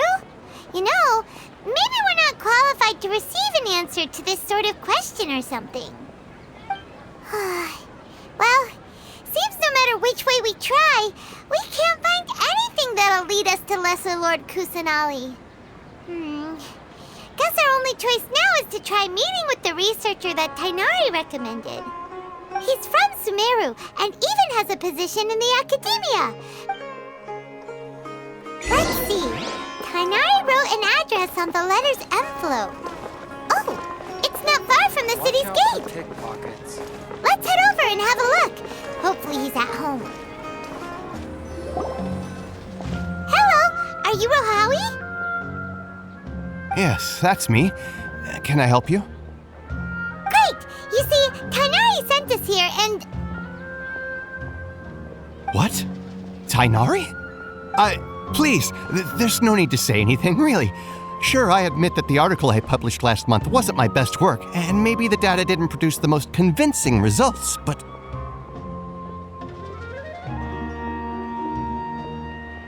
Here! This is a letter from Tainari! Oh, let me see... Oh! Ooh, what a relief. You two nearly scared the life out of me. So, you two just have some questions for me? Seems even Tainari acknowledges my innate ability for procuring information. So, what is it you two would like to know? We want to meet with Lesser Lord Kusanali. Do you know a way we can do that? You mean you want to meet the Dendro Archon herself? This isn't exactly my area of expertise, but let me see what I can find in the Akasha.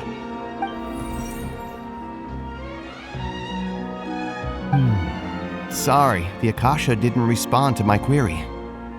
What? You too? But what about your abilities for getting information and all that? Paimon was sure you'd be able to access more info than we did. Well, as I said, this isn't my area of expertise. I am but a lowly researcher, so the Akasha doesn't see a need for me to know more about the Dendro Archon. All I know is that ever since Lesser Lord Kusanali returned to Sumeru, she's never left the Sanctuary of Sorasthana or made a public appearance. Huh. Didn't expect her to be such a mysterious figure. The Dendro Archon is somewhat of a recluse. Perhaps she just doesn't want to entertain visitors, which would explain the lack of information in the Akasha. But then what can we do? No need to worry just yet. I'm only hypothesizing here. You could certainly try asking around and see if anyone else has ideas. And besides, you two should consider the bright side of things. Not being able to see Lesser Lord Kusanali may not be a bad thing. In this world, there will always be information you cannot obtain from the Akasha and things you can never accomplish. Knowing when to yield is a form of wisdom. Take me, for example. It's a miracle if my brain cells can spit out one paper every 3 years. But Tainari? That guy can publish 3 papers in just a single year. Okay. Thanks for your advice. Don't mention it. If you two ever want information about things like who's been promoted within the academia or relations between the 6 great sages, come find me.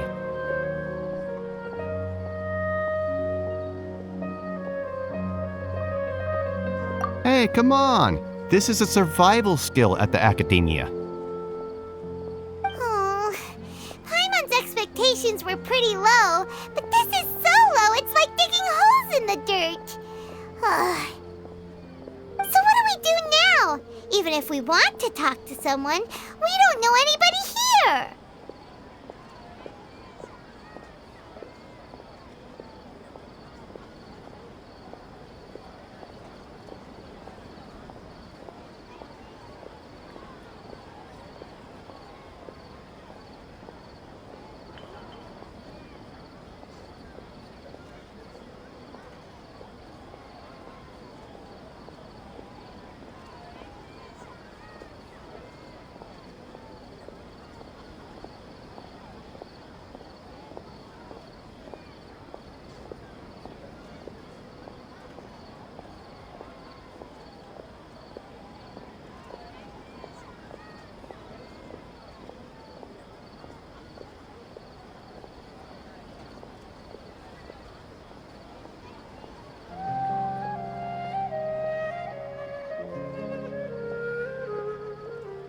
Huh? Like who? Oh, you're right! Catherine! The Adventurers Guild has its own intel network. Let's hurry and find her. Ad Astra Abyssosk. Hello, Traveler and Paimon.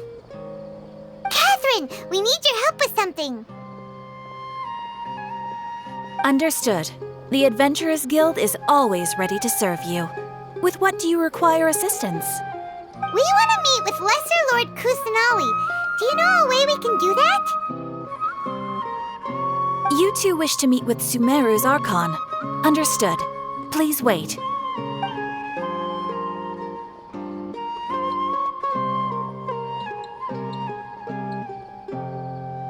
I apologize, but I am unable to call up any relevant information in the Akasha.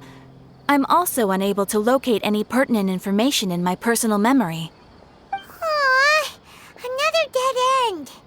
Well, if Catherine can't help us, then we really don't know anyone else to ask now. Please do not worry. I may know of someone who can help you two. In Sumeru, the Adventurers Guild does not serve as the vanguard of information. Rather, there are numerous active mercenary groups collectively known as the Eremites. They take on various contracts and work all across Sumeru, so they naturally accrue intelligence. An Eremite brigade called the Corps of 30 is in charge of Sumeru City's defenses.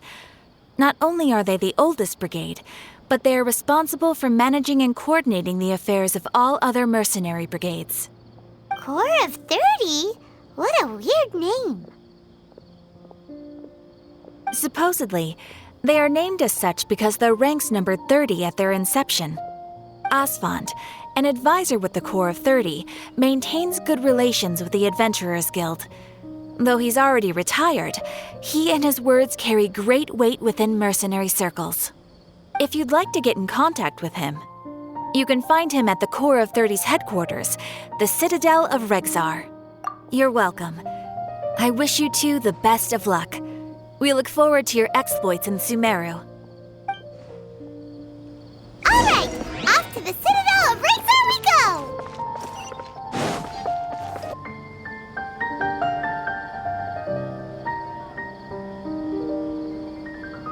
Welcome.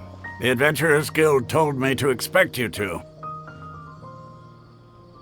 It's nice to meet you, Asfand. We'd like to ask you about something.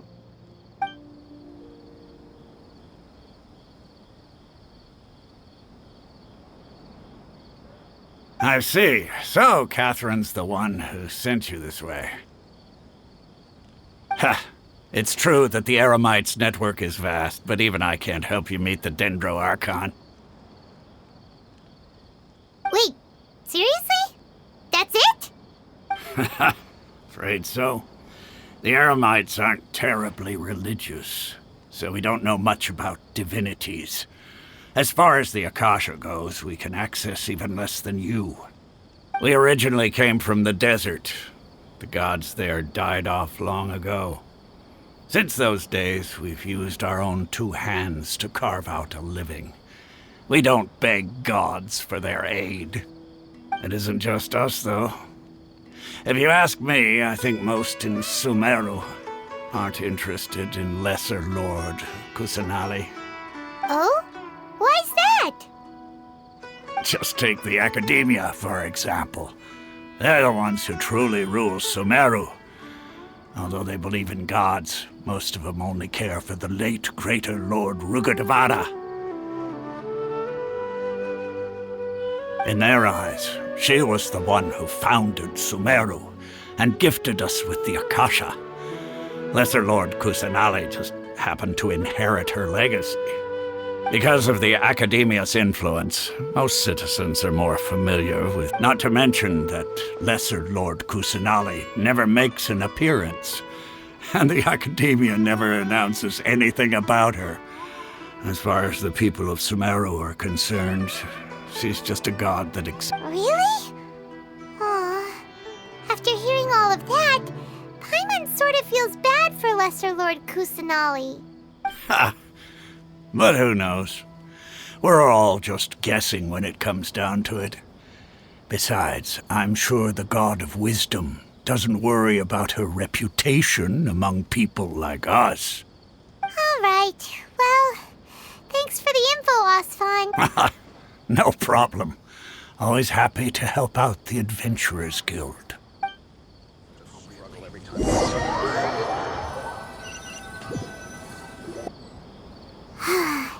Seems Asfand was right about most people's attitudes here.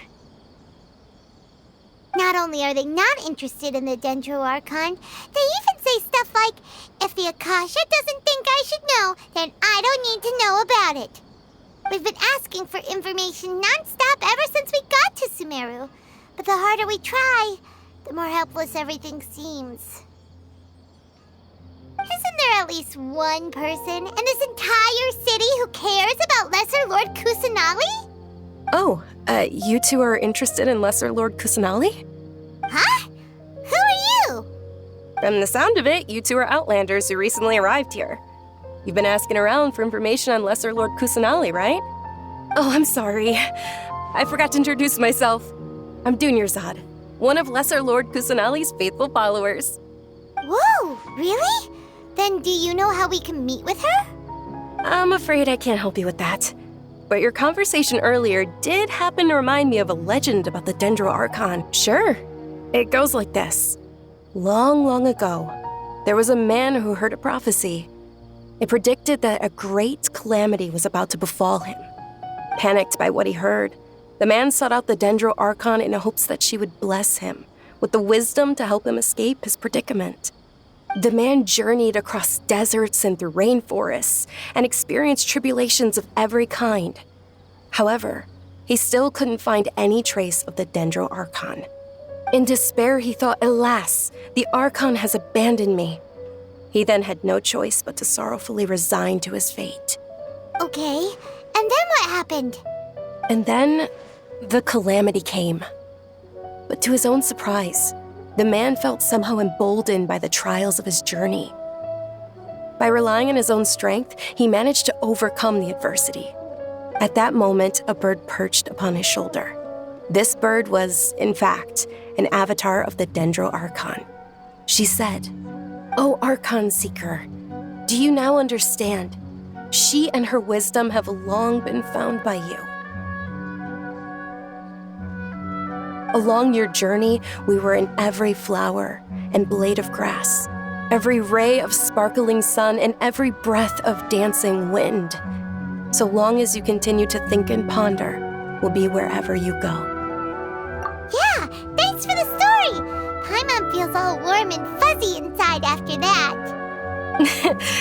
In a way, it seems like this story is also one of the Dendro Archon's avatars. Dunyarzad, since you worship Lesser Lord Kusanali, can you tell us anything else about her? Of course. So did you two know that, I'm terribly sorry, but it seems something's come up now. Let's chat another day.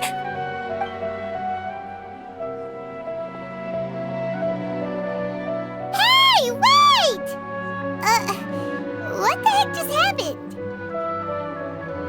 It looks like they're searching for someone. Dunyarzad was acting super nervous just... This stinks! We finally managed to find a lead about Lesser Lord... Let's see if we can get rid of them. Then we can catch up with... Hey, have you two seen a brown-haired girl wearing a purple top and a long blue dress? We're looking for her. Did she have bandages wrapped around her wrists? Yes, that's her. Did you see which... Yeah, she went that way. Quick, after her!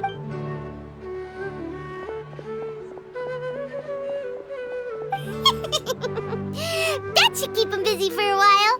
Let's hurry and find Dunyarzad.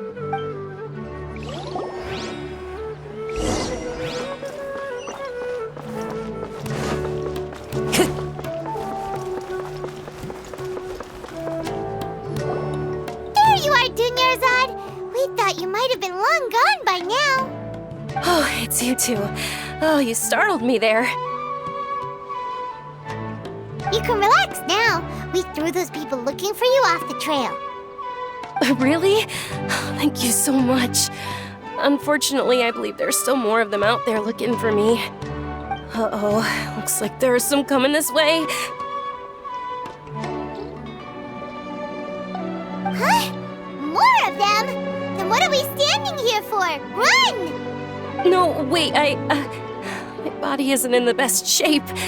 It's difficult for me to run. Okay, sounds good. There's a tavern on the other side of the port we can go to. All right, let's move out. Stay...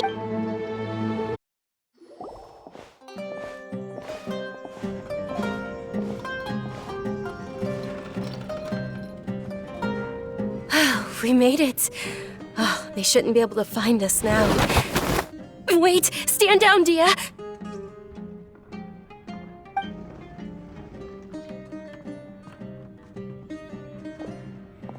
My lady, who are these two? They're travelers that I met on the street just a moment ago. They happened to notice that you were all searching for me, so they helped me hide. I see. In that case, you two should scram. There's nothing here for you. Wait a sec! Who the heck are you? And why are you shooing us away? I'm Miss Dunyarzad's bodyguard, here to see that she returns home safe and sound. My lady, let's get going. You've been gone for so long that your parents are worrying themselves sick. And if I refuse to go with you? It'd be easier for the both of us if you cooperated. But if you insist on not going, then I'll have to carry you like a sack of potatoes. Hey! Dunyarzad already said she doesn't want to go back. Why are you still pushing her? Stay out of this. You don't understand the situation. Sorry, my lady. Even though I'm your bodyguard, your parents are my employers. I have to answer to them. How much? Wait, what? How much more do I have to pay you to become your employer? So you never listen to my parents ever again. Double? A triple? Give me some time and I'll get that much. My lady, this isn't about Mora. I don't know what you think of us Eremites, but let me say this. I like Mora, but I'll never go against my principles. That's why I'm here looking for you. Sure, it's an order from my employer, but my conscience was also telling me it's the right thing to do. And knowing your health, carelessly running around like this is gonna hurt ya. For the sake of those who love you, don't be stubborn. No, you're wrong. I'm aware of my limits and I know what I'm doing.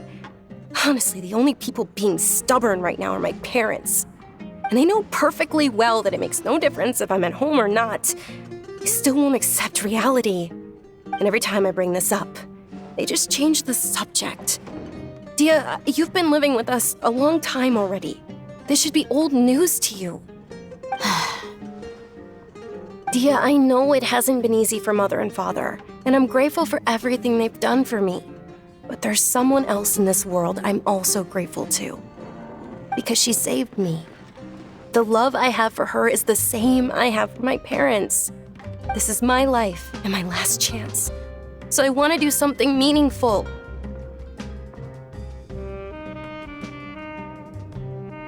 My lady, are you sure what you're doing now is meaningful?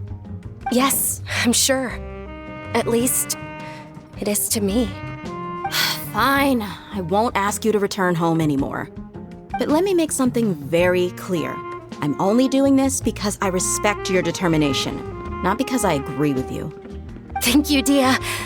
Sorry for being so rude just now. My nerves were acting up. And I even brought up your payment in such an offensive way. Don't worry about it, my lady. I did say that I like Mora. Besides, that's our next topic of conversation. Today's little excursion caused such a ruckus that every single bodyguard at the estate was deployed. It wouldn't be easy to hide things from your old man. Since this definitely won't be your last escapade, here's a little tip. You should at least make it look like your room and things are still in order when you leave. Also, you'll need someone to cover you for when you're out and about. So, I'll let you hire me, my lady. This way, everyone wins. As for the pay, let's say half of what your father pays me. We can settle the bill when we return to the estate. Okay, deal. Yay! Looks like they've reached an understanding.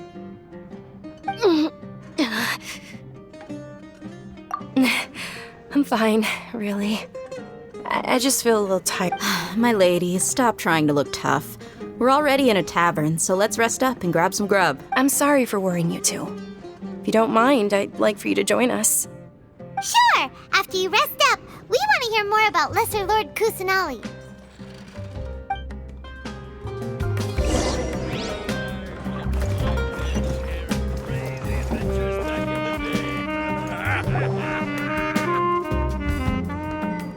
Ha! Well, if it isn't Dia, haven't seen you in nearly half a year.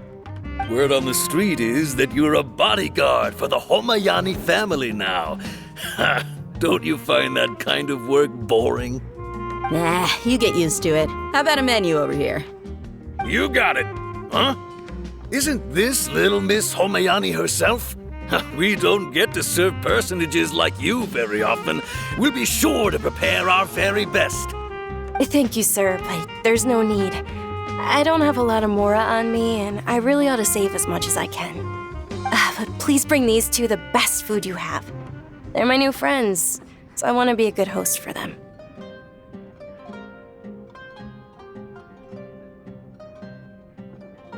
Wait, we're paying for ourselves now? Aw, Paimon kinda wanted to try something fancy, but we aren't exactly— How about our coconut charcoal cakes? They're our signature snack, and they run cheap. Look, other customers over there are eating some now. They look kind of burnt and dry. Paimon will pass.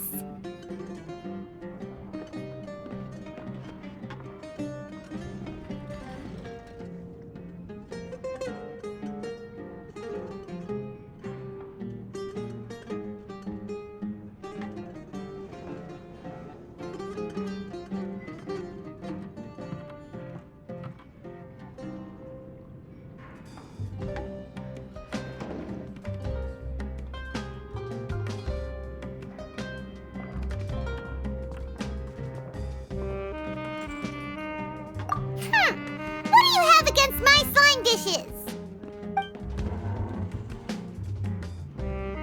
Dunyarzad, we asked a lot of people when we first arrived, and almost nobody was interested in Lesser Lord Kusanali. So, what made you want to follow her? Well, remember when you asked me if I knew how to meet the Dendro Archon? Even though I don't know how, I think I've actually seen her before. Huh? Really? Yes, it was when I was a child. At the time, my illness had kept me bedridden for the better part of a year. I was stuck inside and couldn't make any friends, and my parents did their best to find treatments for me. But even then, the Akasha didn't have any helpful information. My younger self no longer had any hopes or dreams. One flare-up was so bad that I was in a semi-conscious state for several days. Then one night, I woke up alone in my room. I was terrified. My body was paralyzed. Even if I cried, there was no sound. At that moment, an ethereal voice spoke in my mind. Dunyarzad, don't be scared. You don't have to cry. Dunyarzad, don't be scared. You don't have to cry. Who are you? How do I explain this? You might not be able to understand, but actually, I know everything about you. Really? Of course. I know that you're scared of thunder, that you hate taking medicine every morning, and that you love counting the petals on your mom's skirt. Wow, you really do know everything. Dunyarzad, is there anything you want? Want? Not really. I can't go anywhere or do anything. Huh? But aren't you a child? All children have wishes. Tell me what you want, and maybe I can make it happen. But can you make my illness go away? Oh. I'm sorry, but I'm not powerful enough to do that right now. Then, can you be my friend? After that, the voice said, "Okay, I'll be your friend." Although my body was suffering during those days, that voice encouraged me and told me many wondrous things. Beyond my window was the flourishing Sumeru city. Beyond the city was a lush rainforest. And beyond that was the wall of Samiel, deserts, and all of Tevat. Once I finally made it through that bout of illness, I couldn't hear that voice anymore. I told my mother about it, but she said that I must have been dreaming. But I know that that voice wasn't a figment of my imagination. Before that, I had never heard of Tevat. Yes, for sure. If it weren't for that voice, I would have never grown curious about the outside world, nor would I have learned how to read and enjoy so many books. That voice sparked a desire for wisdom. I've been hoping for a chance to repay her kindness. In fact, I was running around today to help prepare the Sub-Zerus festival for her. What's the Sub-Zerus festival? It's Lesser Lord Kusanali's birthday, which was the day that she was found by the sages. It's actually an old holiday that originally celebrated Greater Lord Rukkhadevata's birthday. When I heard everyone was overjoyed when they welcomed her back to Sumeru. In those days, the festival was a huge deal. But because of the Academia's influence, people have gradually lost interest in the festival. The Academia actively participates in Sumeru's many holidays dedicated to Greater Lord Rukkhadevata. But when it comes to the Sub-Zerus festival, forget any funding. They practically act like it doesn't exist. Maybe they see Lesser Lord Kusanali's birth as confirmation of Greater Lord Rukkhadevata's death, so they're reluctant to celebrate it. Aw, but that's awful. It is. It's absolutely terrible. Sure, the Greater Lord founded Sumeru, but hasn't Lesser Lord Kusanali been the one quietly protecting us for the past few hundred years? Just remember that we're still out in public. Don't get too carried away now. I know that people over by the Grand Bazaar still hold the Sub-Zerus festival to this day. But I hadn't met any of them before, so I was never able to contribute. But recently, I made a friend there who also follows Lesser Lord Kusanali.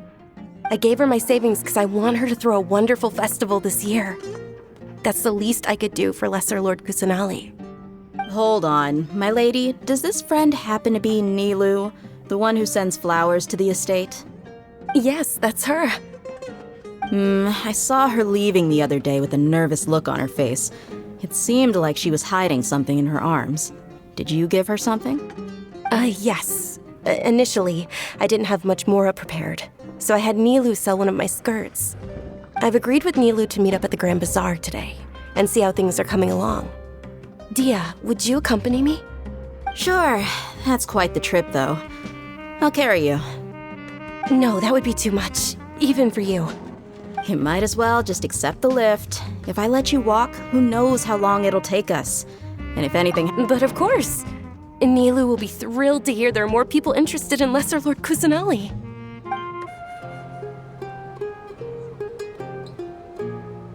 I've got great food and great drinks that everyone can enjoy. Sorry I'm late, Nilu. Oh, Dunyarzad.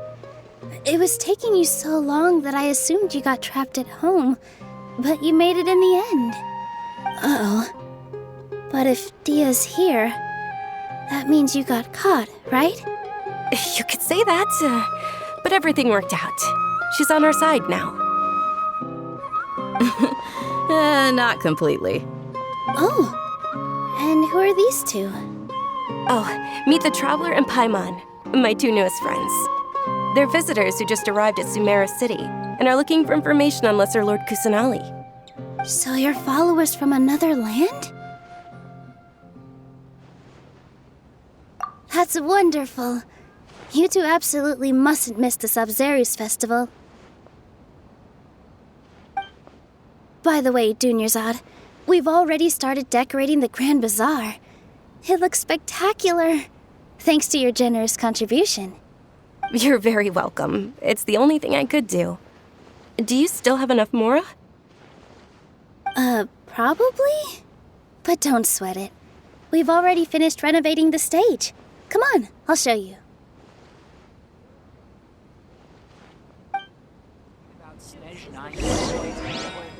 I've got great food and great drinks that everyone. Wow! This place is amazing! Not bad. Last time I was here, the stairs were full of holes. The stairs were nothing. A little while ago, we discovered that the tree above the stage had a huge chunk of bark ready to fall off. Mr. Zubair was worried sick. We reported it to the Academia many times, but they never sent anyone to deal with it.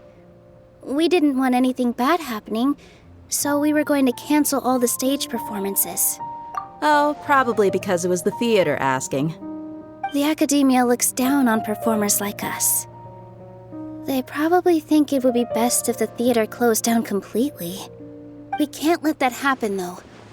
Not only would everyone involved in the theater go hungry, but then we wouldn't be able to hold the Sub-Zero's festival anymore. Thank the Dendro Archon for Dunyarzad. But the more she gave us, we hired someone to patch up the tree, and we also gave the stage a much-needed makeover. The stage is going to be even prettier when it's festival time. I can't wait for you to see it. And I can't wait to see you on the stage. You've been practicing so long already. It's almost time for your dream to become reality. It's our dream. I'll do my best for the two of us. Nilou, what are you gonna be doing at the festival? She'll be dancing the dance of Sub-Zeros, the most important performance at the Sub-Zeros festival. Dunyarzad, have you told him the origin of this holiday? I only told them about the Greater Lord and Lesser Lord so far. Okay, then I'll tell you two about how this holiday came to be. According to legend, the Sub-Zeros festival was originally the Goddess of Flowers' birthday celebration for the Greater Lord. A long, long time ago, on one of Greater Lord Rukkhadevata's birthdays, her friends threw her a celebratory banquet. Some of the gods got drunk. One started playing music, and the Greater Lord started singing, so the Goddess of Flowers began to dance. As she danced upon the grass, countless beautiful parisaras began to bloom wherever she stepped. Those brilliant purple flowers became her dazzling stage. All the gods clamored, "Oh, if only time could stop at this very moment." Of course they did. When people mention the gods, they always think of the Archon War. But Sumeru's gods also had happy times. Although they aren't around anymore, they're preserved in our tradition of dance. This outfit I'm wearing is apparently based on how the Goddess of Flowers looked.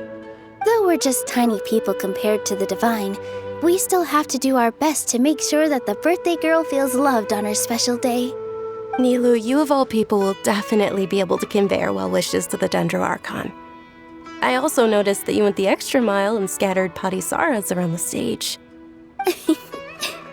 They symbolize the Goddess of Flowers, after all.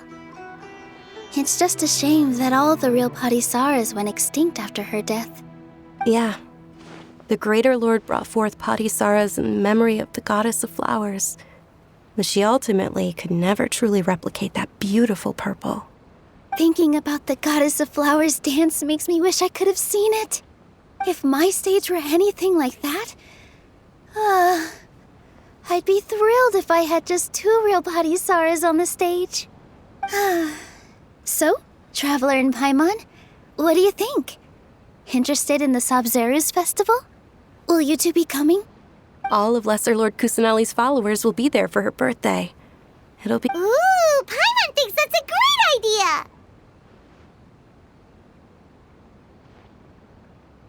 Of course Paimon wants to watch. Those two things aren't mutually exclusive.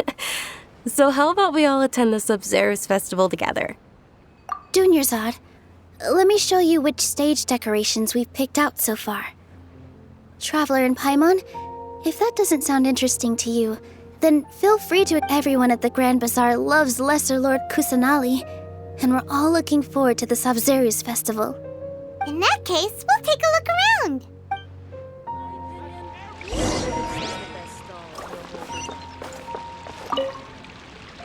Whoa! What's with your yellow hair? And did you know that the Sub-Zeros festival is about to happen? There'll be loads of fun things to do at the festival. But the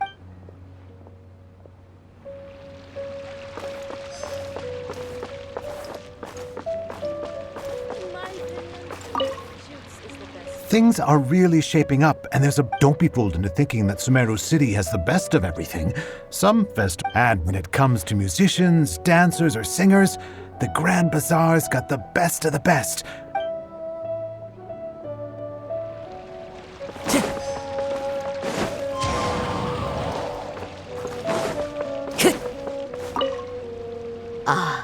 Dancing at the Sub-Zeros festival.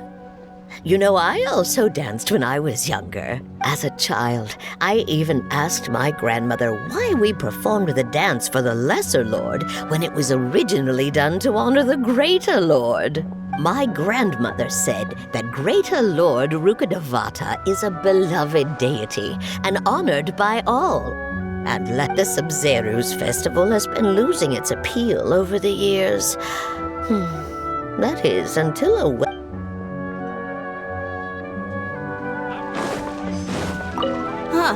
Revamping the stage for the festival couldn't have been easy, that's for sure.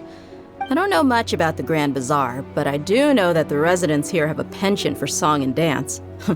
Two things that the Academia doesn't particularly approve of. Oh, and the perfume sold around here is a lot better than what you'll find elsewhere. The fragrances are longer lasting and they're gentler on your skin and... I mean, that's what I've heard at least.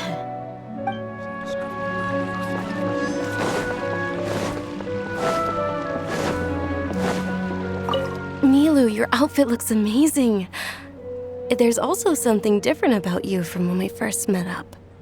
I thought I'd add a little extra pizzazz to my dress for the festival. See? Wow, did you sew all that yourself? Uh-huh. Sewing is a fundamental skill for everyone in the theater company because we make all our own costumes. Did you... I've noticed that you can't keep your eyes off that crown over there. Would you like to try it on? May I? Of course.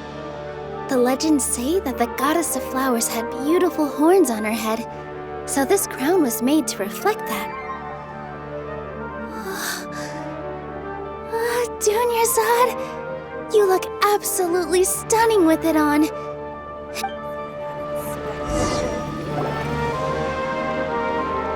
Hey! Is that who Paimon thinks it is? It looks like Catherine.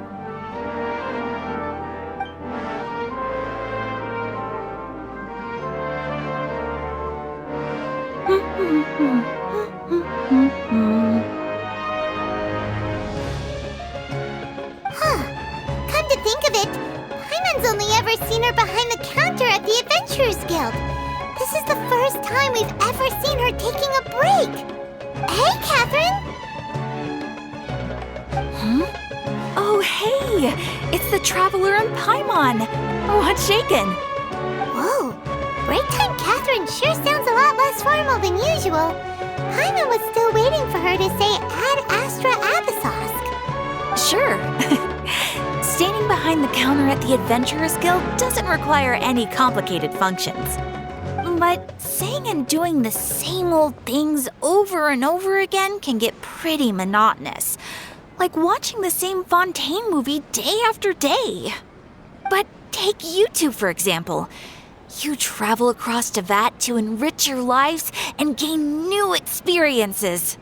Well, we enjoy traveling across Tevat and all that, but we're mainly looking for clues about her brother. Yes, you should keep searching. Sometimes the answers we're looking for aren't necessarily at our intended destination. Instead, they're found along the way. Huh. Haven't we heard someone say something pretty similar recently? Anyways... No, not particularly. I guess you could say that I'm loving the recent atmosphere here. If festivals bring happiness to everyone, then that's where their true value lies. Oh, it looks like it's about time for me to be heading back now. Alright, we'll see you next time at the Adventurers Guild. Oh, by the way, thanks for connecting us with the Eremites. We've already made some great friends in Sumeru City thanks to you. I'm sure you two will get along well with the people here. You've already been blessed by the element of Dendro after all. See you around.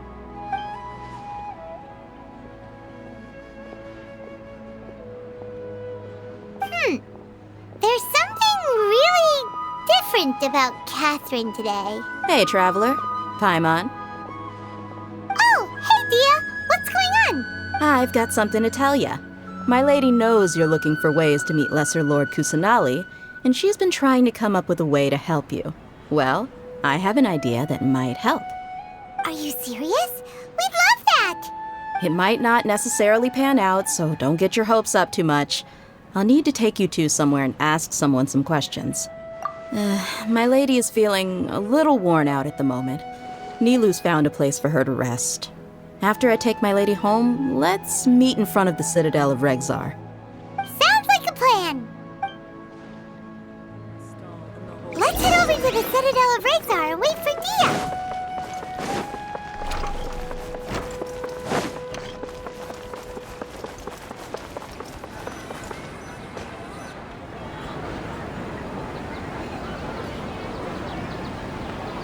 Sorry, I'm late. It took some convincing for the master and mistress to believe that Miss Dunyarzad was only sitting in the port for a while. Anyway, I guess I should be thanking you. I haven't seen Miss Dunyarzad that happy in a long time. If it wasn't for you two, she probably would have been caught and dragged back much earlier. You sure sound a whole lot nicer than when we first met, Dia. Who would have thought you had such a soft spot for Dunyarzad? It's called being a professional. I'm a bodyguard, and I work for whoever's paying. Look, Dia's blushing. Listen, you two. I don't expect to be working for Miss Dunyarzad very long, but I hope to finish things on a positive note if possible. Let's cut the chit-chat and head into the Citadel. We'll see if the person I know has a way for you two to meet with the Lesser Lord.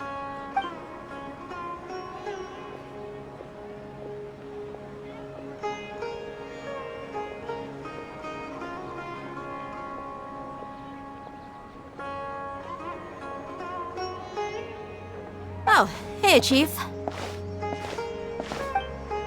Ha, Dia! What are you doing here? And well, didn't expect to see you three together. I take it you all know each other already? Mm-hmm. We met this morning after the Adventurers Guild pointed us to Ozfon for more info. No kidding. Huh. So, where's Ruksha? I thought I'd help these two out by asking about the theft. Anything you can tell him? Ruksha's gone over to the Academia. The Grand Sage recently ordered Sumeru City to begin bolstering its defenses, so people from all over have been called back to the city. Since you've already mentioned the theft, I suppose I might as well tell him what we know. Appreciate it, Chief. Theft? Sorry, what the heck are you guys talking about? Just recently, the Academia lost something, and there's a chance the item is connected with the Dendro Archon. This case might just somehow help you in meeting her. I suppose that's one way to look at it. But if you ask me, the case is more about the Academia than anything else. Let me fill you in. The Academia recently sent a convoy to pick up an important package from Aru village. Word got out, and the convoy was robbed on its way back.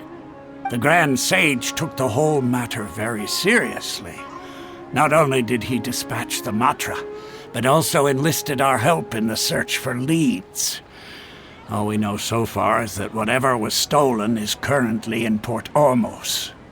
You two have heard of Port Ormos, haven't you? It's the largest commercial port in all of Sumeru.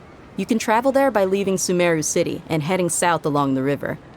The Academia's grip isn't long enough to reach all the way to Port Ormos, so the city's... Apparently what was lost has a great deal to do with the Akasha, knowledge, and even the gods. I'm afraid I don't have any other details for you, though. If you're interested, maybe you could head to Port Ormos and ask around yourselves. If you want my advice, try introducing yourselves as... Are you serious, Chief? All the Academia students are in Sumeru City, you know. Why should they pretend to be students in Port Ormos? If you're also interested, just go there and see what happens. Count me out. I've got plenty of work to do here for the Homayani family. And take it from me, if you two really do decide to visit Port Ormos, you'd best watch your backs. Let's just say that the Eremites there aren't nearly as friendly as those here in Sumeru City. There are even some extremists who go around shouting slogans like, "Retake Sumeru for the Scarlet King." Word is that more and more are joining their movement. They're becoming a real headache for Chief and the others. You bet they are. The Scarlet King's been dead for thousands of years. Now they start spreading rumors of his return. Not everyone's like you, Chief. Even the desert natives who abandoned their homes in the wilderness still wish to have a god of their own. Well, Traveler, that's about all the information we have for you. Thanks, Dia! And you too, Osfond! Since we've gathered all we could for the moment in Sumeru City, let's head to Port Ormos and see what we can find next.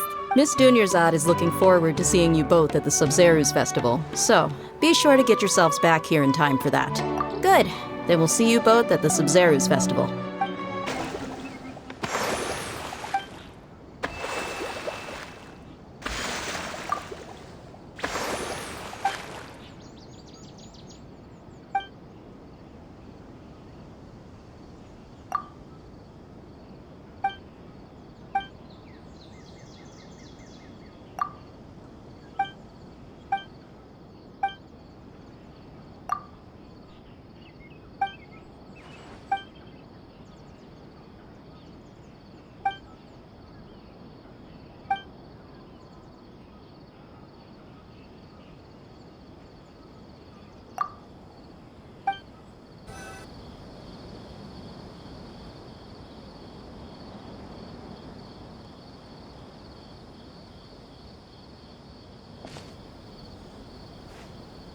Come and have a good look yourself. Traditional spices of the highest quality, made with pride and experience. You've got a deal. I can't thank you enough for always looking after my business. Believe me, I'm not making this up. Several Eremite mercenary groups are nearly in open conflict, but does the core of 30 care? And that's not all. Did you know that... Wow! Talk about hurly-burly! This place is busy!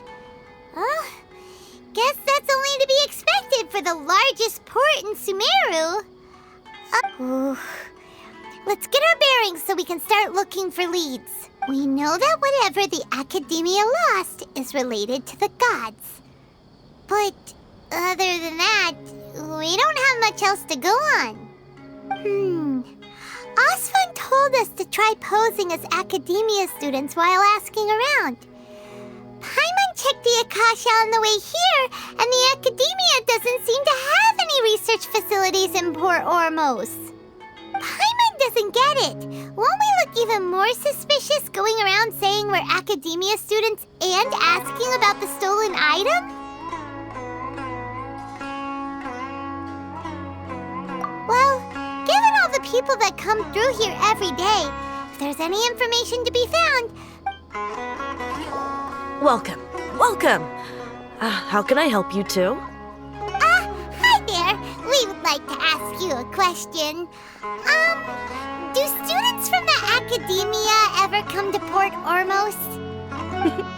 Of course. Especially around this time of year. Students from Sumeru City that are about to graduate often come to Port Ormos to cut loose a little. Many people often talk about how hard it is to get accepted into the Academia, let alone graduate. But those who finish their studies and go on to become full-time researchers at the Academia have it even harder.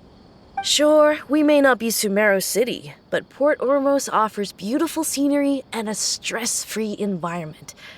Some even say it's good luck to come to Port Ormos, so students and researchers come flocking here when things get to be too much at the Academia. You see over there? Those are students from the Academia. They've been looking worried and miserable ever since they got here a few days ago. If you ask me, the life of a merchant is better. So long as the Akasha teaches us what we need, then life is good. Those students seem to be discussing something. Let's see if we can listen in.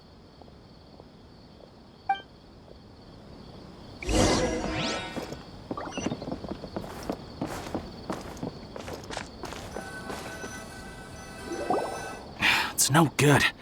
I've tried asking around, but I haven't been able to learn anything useful. Not to mention that a bunch of scary-looking Eremite mercenaries have been posted along the streets now. There's been a lot of fighting between the different Eremite factions in Port Ormos. If we choose to move on our own, then it would be wise to steer clear of them. Especially the group that's constantly shouting some stuff about the Scarlet King and some resurrection. I've even heard that the Citadel of Regzar is starting to get fed up with them. What was that group called again? Ein something or other? They're called Ein el Ahmar. Today, I heard that the thing we're after might be in their possession at the moment. Wait, come again? Don't you see? Many of the Eremites in Port Ormos deal with trading this kind of thing. They're usually pretty wary of outsiders, but not so with students of the academia. It's because the kind of goods that students are looking for aren't the kind of goods that Eremites are after. As long as they know you're a student, then deals can be made. I've heard that Ein al-Hakmar likes to set up shop at the Jafar Tavern. Supposedly, if you're willing to part with 500,000 mora, they'll give you info on anything. Wait, did you say 500,000? If information alone costs that much, then how could we ever afford to buy what we're looking for? I guess we might as well give up on trying to graduate this way. I wouldn't worry too much. Our field of research is very niche. Who else could possibly be after that kind of shady knowledge? I bet it's practically worthless to anyone aside from us. Well, I guess that makes sense. Then the only thing left for us now is to find a way in. Why don't we all just pool our money together and pay for the information? Whoa! Did you hear that? A niche field of research and shady knowledge? It all sounds pretty suspicious to Paimon. Is knowledge something people just buy and sell like that?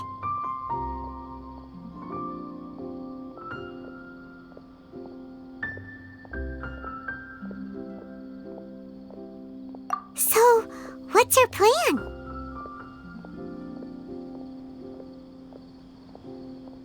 Wait, didn't you hear what they just said?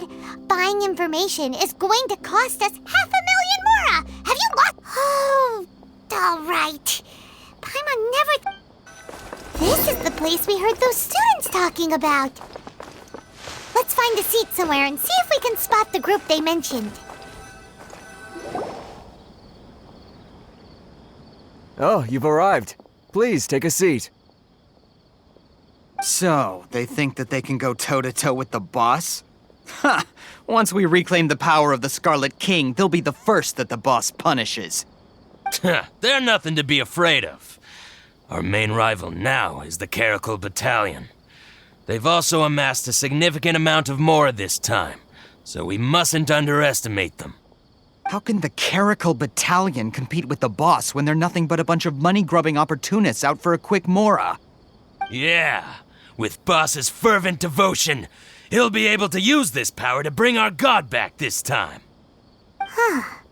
All these guys talk about is the Scarlet King, so they're probably the ones we're looking for. Greater Lord Ruka Devata. That traitor and her followers must not be spared. The day will come when the Scarlet King exacts vengeance on Sumeru, and all of them shall be punished. Yeah, Paimon was wondering what they meant too. We should ask about that if we get the chance later. What's going on? How can there be Kairakis? Huh? Who are you? What do you want?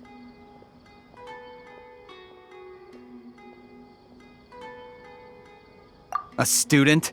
Huh. What's a student from Sumeru City doing in Port Ormos?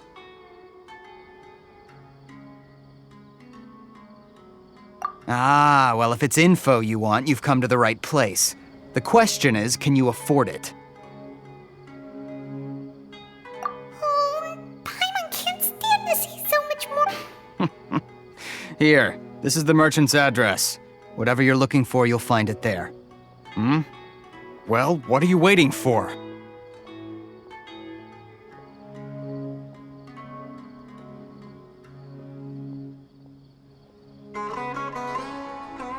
Oh, that's right! We heard you mention the Scarlet King just now. We're actually interested to know more because we're, archaeology students! Fine. Since you've already handed over the mora, I guess I can throw in a little extra info. As you can see, members of Ain al-Ahmar are devout believers of the Scarlet King. Years ago, the Scarlet King founded the great desert nation that was our homeland. It was an advanced civilization, far beyond anything you'll see in present-day Sumeru. The Scarlet King was the rightful god of wisdom, but he was betrayed by a companion he trusted. She even stripped him of his title, God of Wisdom. So, you mean the traitor was... Greater Lord Ruka Devata, yes. That shameless wretch destroyed the Scarlet King's civilization, and our ancestors were forced to flee to this land where we were made to suffer the tyranny of our enemies. Furthermore, she conspired with the Academia to cover up the truth of her actions, and create the merciful and benevolent facade for which she is now known. Ugh, just thinking about it sickens me. Mark my words, our god shall return. And when that day comes, all followers of the traitor and all the desert dwellers who have forgotten their true god will suffer retribution together. If what I'm saying makes you shiver with fear, it might not be too late for you to become a believer of the Scarlet King.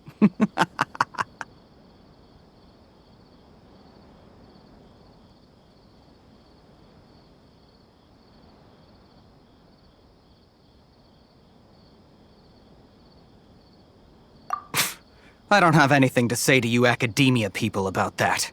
I think this conversation has reached its end. Not just yet. This man is a fraud. Huh? You again?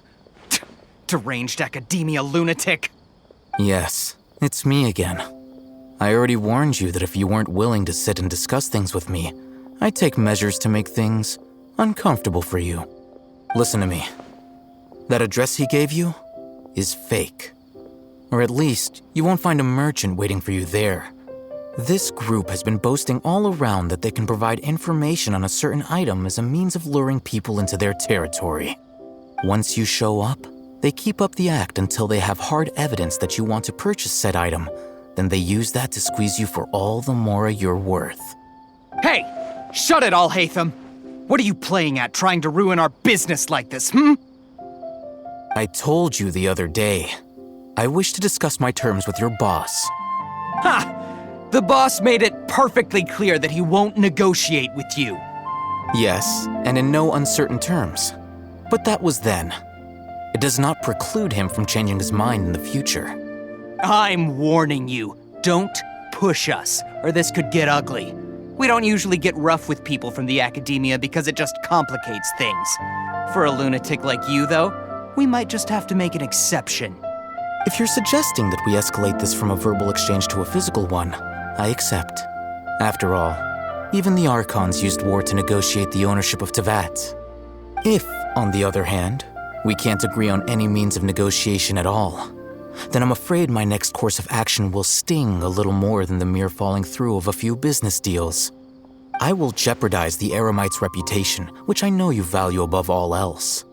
I am quite confident that if I began to take such action, your boss would willingly approach me himself. However, I fear that by then, some things will have happened that cannot be undone. Also, a word of advice. I suggest you tell your boss exactly what happened here today. Otherwise, he might blame you for not telling him in the future. What did you say? Consider this. Have I ever failed to follow through on my word in the past? This guy is really out of his mind. Okay then. If you really have a death wish, let's meet a week from today. The pier in front of the Pharos Lighthouse, 4 o'clock in the afternoon, sharp. Don't expect us to hold back. Not so fast. First, you return the 500,000 mora to them.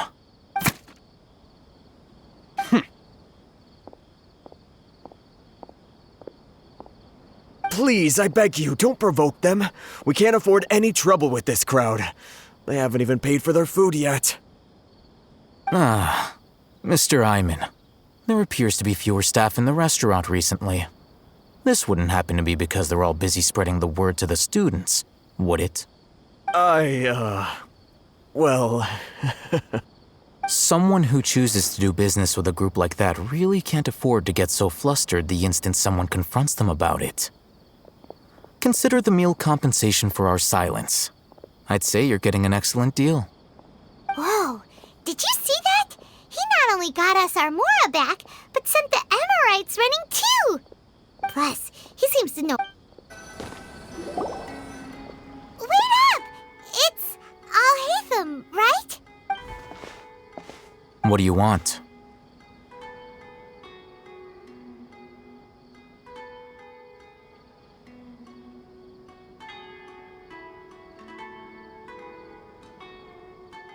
No need for thanks. My goal was to get to them, and you two gave me just the opportunity I needed. We're even. Oh, I advise you to keep your distance from them. Since they weren't able to make off with your Mora in the end, they might harass you again in the future. All right. Goodbye. Hold your horses! We still have something to ask you about! Since you tore through their scam right in front of them, you must know the real story about certain something, no? Who exactly are you two? And why are you inquiring about that? A student. Right. Look, you should know that those thugs conducting business with you had nothing to do with your lie.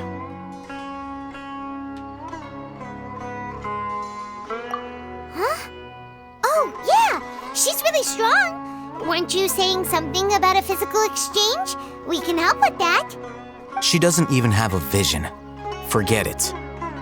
Maybe not, but she can still use elemental energy.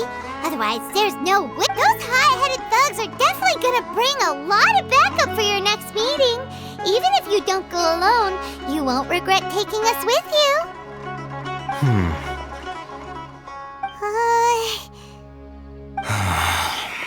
All right, I accept.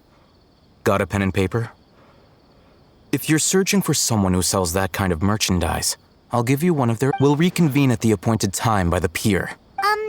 So, since you were happy to give us this merchant's information, does... You were willing to part with 500,000 Mora for something and you didn't even know what it was? Okay. Well, if you truly are as skilled as you claim, then you can beat the answer out of them when they become hostile. Look, if you've been making inquiries, then you have to know something by now. We know it's connected to the academia somehow, and that not only do the Eremites deal in it, but some students want to get a hold of it too. What else? You know almost everything there is to know, but you're unable to compile this information because you've never seen the object before. This is what you've been looking for. Huh? Paimon can't tell what it is. It looks like some kind of ornament. This is a knowledge capsule. To put it simply, it's a vessel that can store a fixed quantity of canned knowledge. It's like a miniature Akasha. Anyone who links it to their personal Akasha terminal instantly becomes privy to its contents.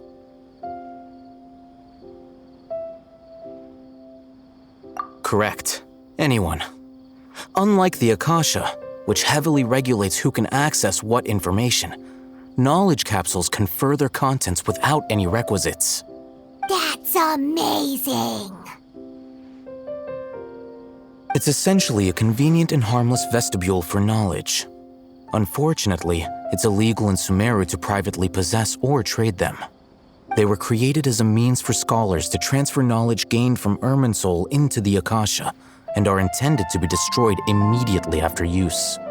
But despite strict regulations, some of these knowledge capsules will always escape destruction. After all, there will always be those in this world who are dissatisfied with life as designed for them by the Akasha and wish to change their fate.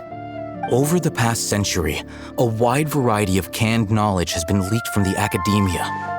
Now, in Port Ormos, the valuable ones are a means to Mora for the Eremites.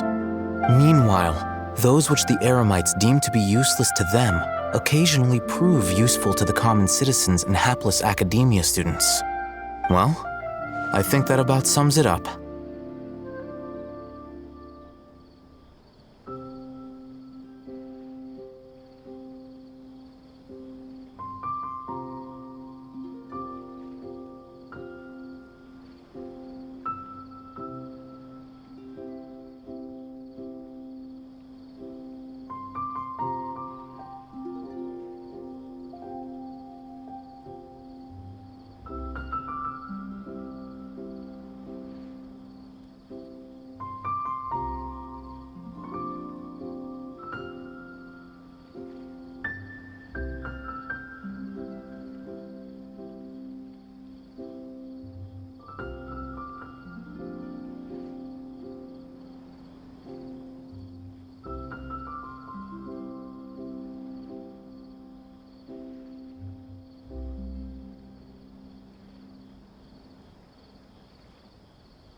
Oh, so that's your true objective. With our current arrangement, I don't believe I can offer an answer.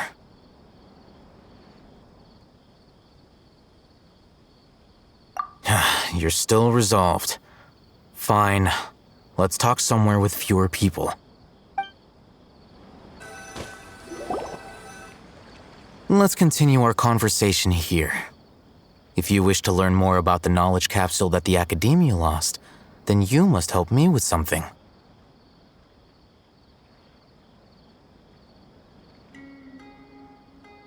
I need you to find someone named Dory, a traveling merchant. Unlike the peddlers who hawk inferior knowledge capsules, she often has quality goods in stock. Some say that as long as there is profit to be made, there is nothing she won't dare to sell. She's guarded against people from the Academia because most of her wares don't comply with Academia regulations. I think she blacklisted me. I met with her informant, but it soon became clear that they had no intention of letting me get any further. Become one of Dory's customers and earn her trust.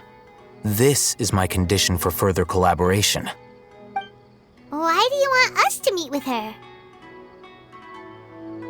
Until you complete this task, you don't have question privileges. Fine. So how do we go about doing this? You two are outlanders who haven't been here for long, so Dory should view you as safe clients. I'll give you the informant's address and their contact password. Beyond the password, though, I have no way of knowing what other tricks she might have up her sleeve. You'll have to improvise. This is kind of nerve-wracking. The true challenge begins after you meet her. She has a keen nose for Mora and a shrewd eye for wares, and she only likes customers who she deems to have good taste. I'll prepare some funds for you. Buy her highest quality wares and earn her approval. But we only just saw a knowledge capsule for the first time. We don't know how to tell which ones are good and which ones are bad. Is that something we can learn quickly?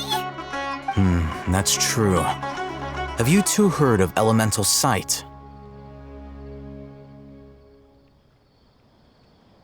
Oh, that's a surprise.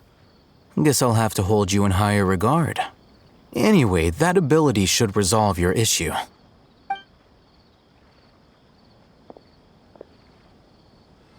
Here are 2 knowledge capsules. Tell me, can you detect any difference in their quality?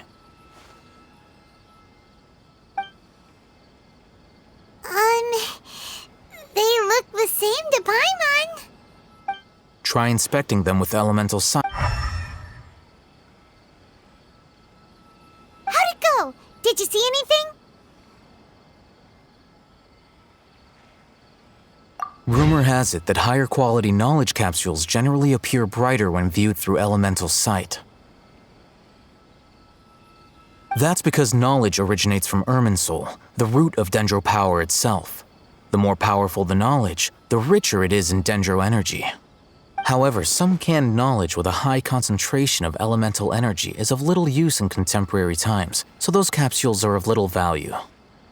Using elemental sight is merely a stopgap measure, but it should suffice for earning Dory's trust. That sounds pretty impressive. Here's a sheet with the informant's location and contact password, and here is the Mora for purchasing canned knowledge. Don't be cheap. You'll need to spend to catch Dory's eye. If there's any Mora left over, just keep it. Oh, and be sure to exercise some caution. There have been Matra present in Port Ormos lately. Your efforts will be for naught if they catch you. Matra?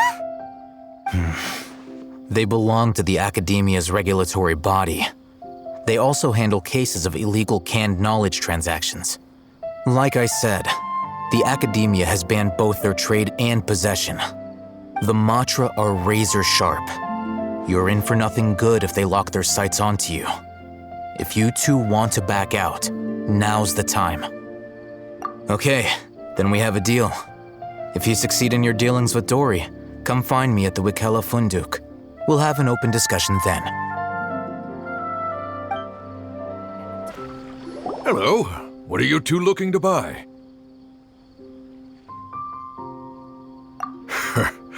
What a unique palate. We have unripe hara fruits, but we usually keep them in the back. I'll have someone escort you. Following the paper got us past the first round. Ronak, these two want to buy unripe hara fruits. Show them to the warehouse. Got it. You two, please follow me. You two have a fascinating fashion sense. We haven't seen a customer wearing a Sumeru rose for quite some time. Hold on. Let me think. Sumeru rose means common merch. No, look again. We're obviously wearing mourning flowers. Ah, my mistake. I do apologize. Whew. That pop quiz sure was scary. The warehouse is up ahead. Please follow me.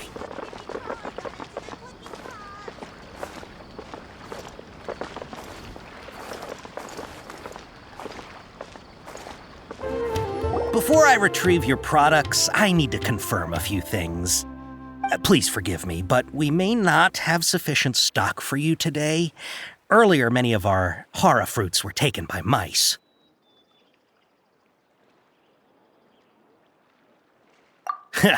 Thanks. You look like you have some skill. Why don't I pick out some fruits that'll make you dizzy?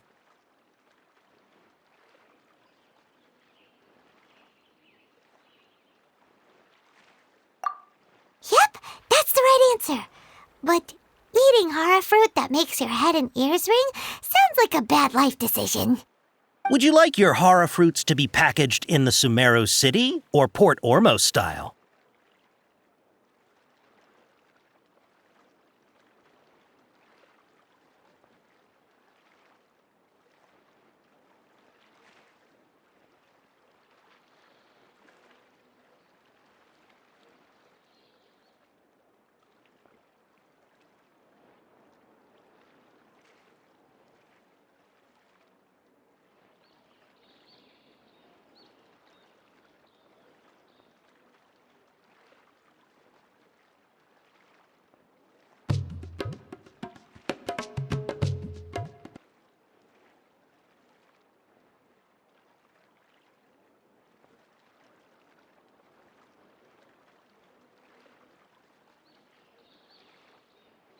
Wow, you two sure are generous customers.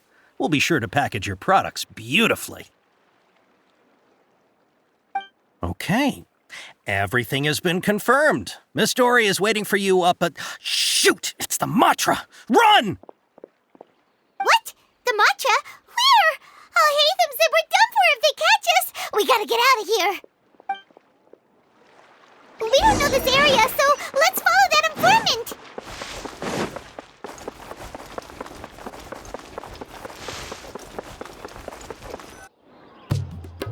He ran that way!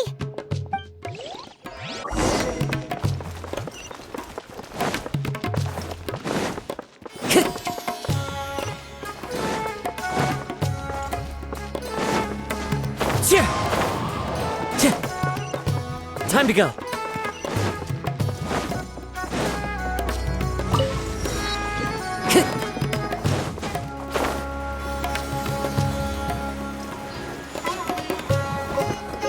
Look, he's over there!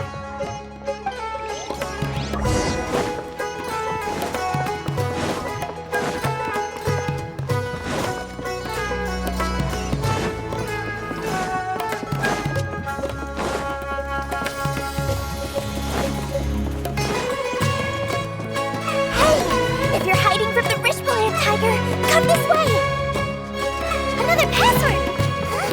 Oh, that voice came from behind... Here, over here.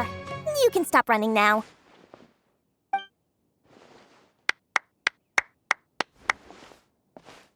So you were the one who was calling out to us just now. But, are we definitely gonna be safe here?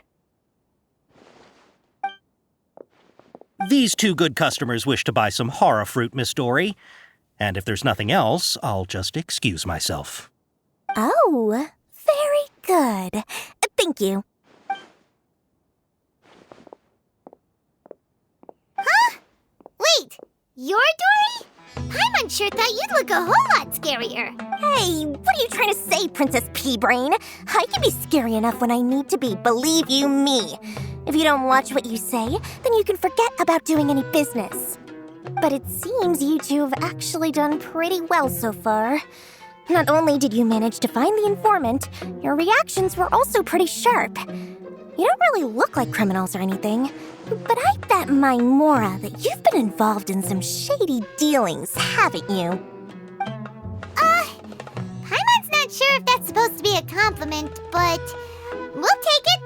I can't risk doing business with people who start huffing and puffing after just a few paces, no matter how much Mora they might have. Not only will they get caught by the Matra, but they'll also get us into trouble. As decent folks trying to run an honest business, we don't need any of that. Wouldn't you agree? So that's why I prefer to have customers like you. It's your first time here, but don't worry, I won't ask too many questions. Even if you wish to buy enough knowledge capsules to decorate your house with, please knock yourself out. As long as you have lots of round, shiny Mora, then we're all good. Ah, yes, of course, of course. Go ahead, help yourselves. Voila! Wow, she has a trove of canned knowledge. Whew. She'd probably be in serious trouble if the Matra caught her with all this. What kind of products do you seek, my dear customers? Don't worry, I'm not interested in your reasons for buying. I can, however, offer some suggestions. Take this one, for example. An analysis of the sociological ideology and dialectics of the Hilichurls. Only 3 people in all of Teyvat have ever studied it. Yeesh, who would want to... Or how about the architectural styles and construction methods of Teyvat in the early Archon? With this one, you can become an expert in historic architecture preservation and find an excellent, well-paying job in nearly any nation. Ooh, now this sounds like it could be 2 million Mora, and it's yours. And whoa! Of course, you are free to pick whatever your heart's desire. The contents and price of each knowledge cap. All right, let's try the method that Alhaitham mentioned.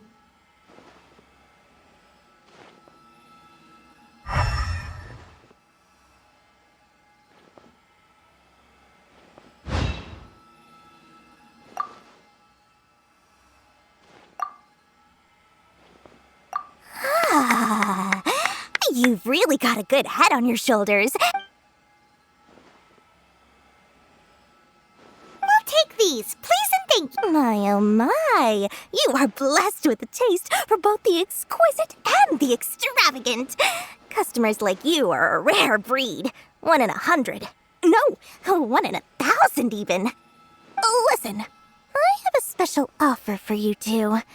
If you spend just 100,000 more, you can pick any knowledge capsule of your choice up to a value of 1 million Mora. Say what now? Hey, did you hear that? Spend another 100K and we get a capsule worth a whole 1 million! But all the canned knowledge we just bought is easily worth 500,000 Mora. If we spend just a little more, think about it. We've gone to all this trouble to get this canned knowledge. Aren't you even the least bit curious about how this whole canned knowledge thing works? We're talking instant knowledge here. Don't you want to try it yourself?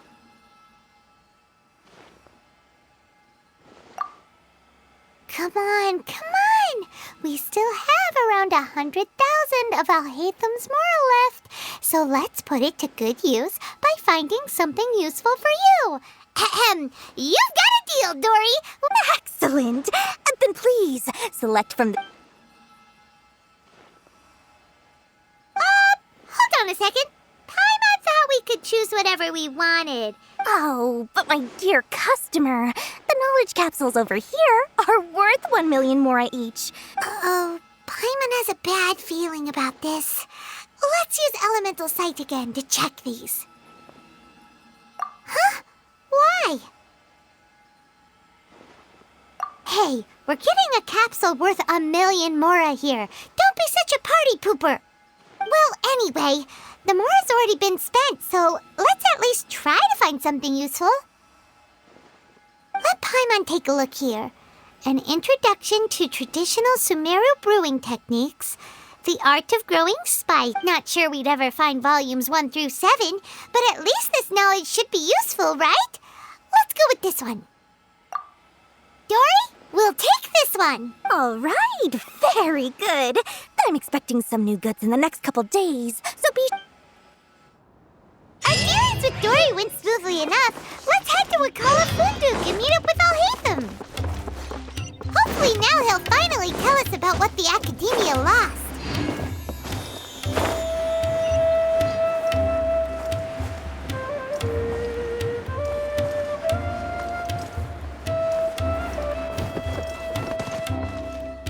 Ha! You two made it. And from the looks on your faces, you were successful. Whoa, there's so many people from the Academia here. Why would you pick this place as our meetup spot? Well, Wakela Funduk is under the Academia's control, so naturally the Academia has people working here. I came to Port Ormos under the pretense of conducting official business. You're a pretty daring guy. Relax. No one here is interested in anything we say, and the Matcha won't come here.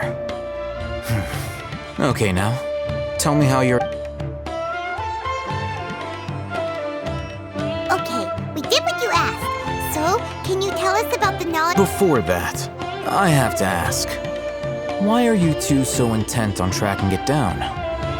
You don't have to answer, of course. Yeah, she just wants to meet the God of Wisdom and ask her about something important. We've been in Sumeru for a while now, but we still haven't found a way. When we heard that the Academia had lost something that might be related to the gods... In that case, you're on the right track. A short while ago, the Academia lost a knowledge capsule in the desert. It's supposedly a divine knowledge capsule. Use it, and you'll gain the wisdom of the gods. Wow! There's really such a thing as that? Hey, if we find it, do you think we could learn how to meet the Dendro Arc? I highly doubt it has any mystical properties, but it does indeed exist. And it's right here. So, where exactly? That's what we need to find out next. I won't deny that. I am investigating because I'm curious as to what the divine knowledge capsule truly is. As you know, the Eremites in Port Ormos also have their eyes on it. It is an extremely precious item. The knowledge contained within may bring great power or wealth to whoever has it in their possession. Several brigades have been vying for ownership of it as of late, but there is still no victor. My personal finances and connections cannot compete with those of the Eremites. After attempting various methods, I finally managed to reach a tentative agreement with several brigades. I agreed to forego ownership of the divine knowledge capsule in exchange for the opportunity to study it. After all, there's no harm in understanding what it is. However, there are those who are less amenable to negotiate. They adamantly believe that the divine knowledge capsule contains the Scarlet King's power, and that he will return to this world when they obtain it.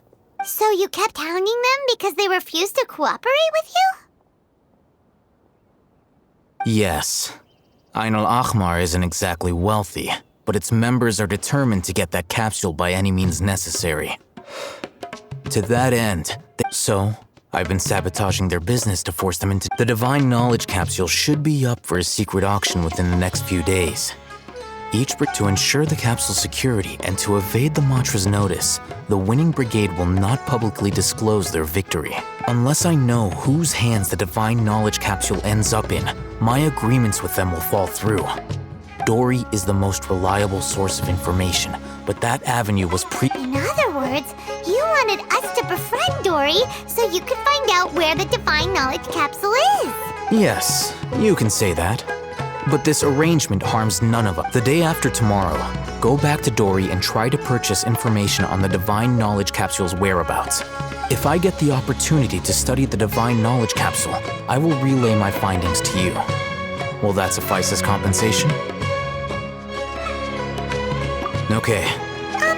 Alhaitham, before you go, we actually... You two want to try using a knowledge capsule? Doing so right under the Academia's nose is a bit problematic, though.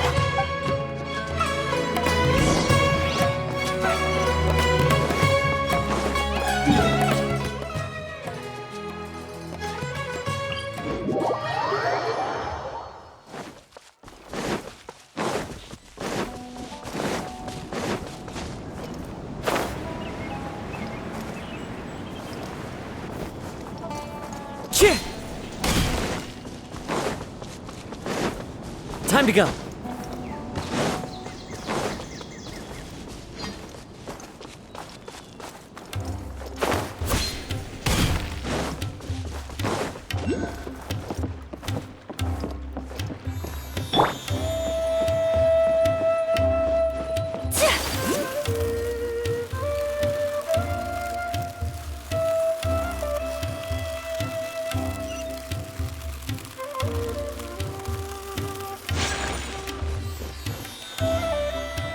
Alright, this place works. Show me the capsule you purchased. Here. Sword Fighting Techniques 8. Huh. A combat class knowledge capsule. This class is... Really? Yeah, what a great buy! If you want to determine the efficacy of this capsule, I can evaluate your combat ability.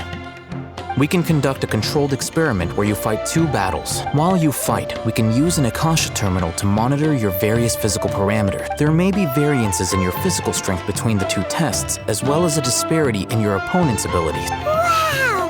Oh, hey, them! You must have been one of those guys at the Academia who got top grades on everything. Paimon's curious about something, though. You definitely weren't one of those students who needed canned knowledge to graduate from the Academia, right? When you are unable to understand a researcher's actions, most cases can be attributed to curiosity. This is but one theory. Sounds like you're trying to avoid... All right, let's begin the test.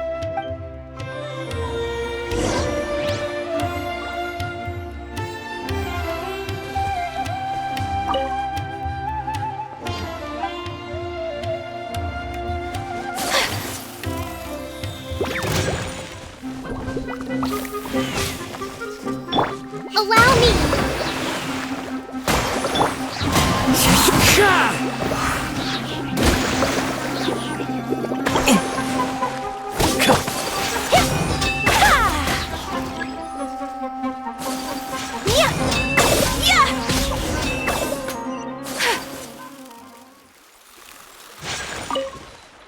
All right.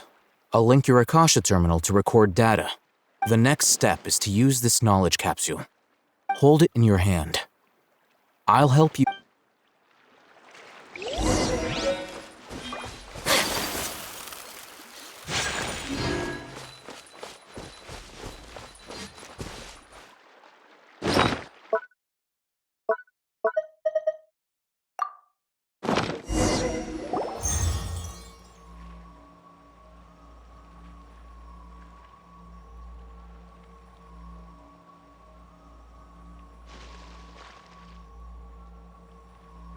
Hey, how are you feeling?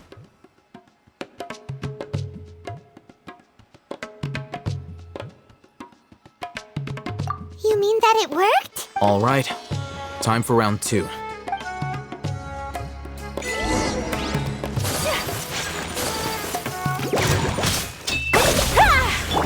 Rest and rebuild!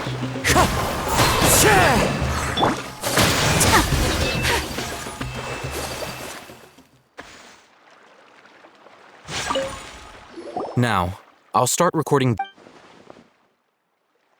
Oh, hey, Thumb. Well, the knowledge capsule you purchased did improve her combat capability. Wait, how much?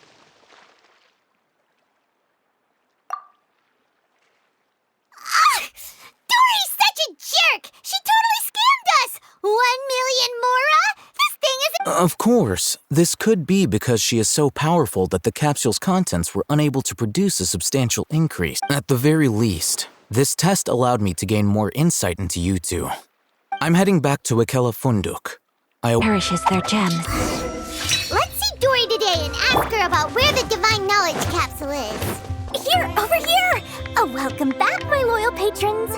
What can I do for you? Name it.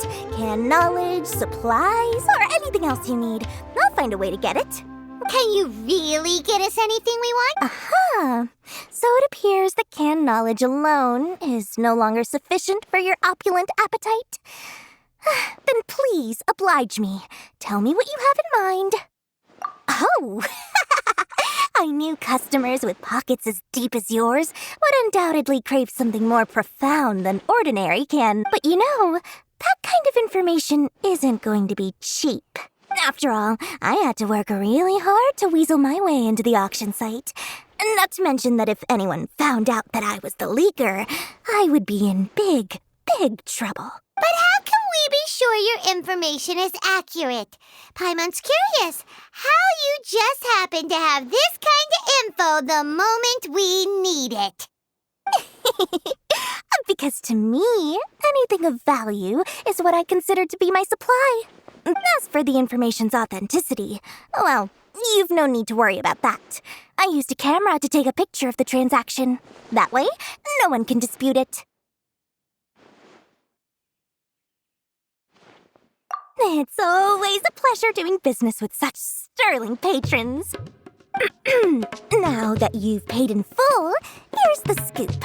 The Divine Knowledge Capsule was purchased yesterday by a certain Misery, the leader of Ain El Ahmar. Ain El Ahmar? You mean...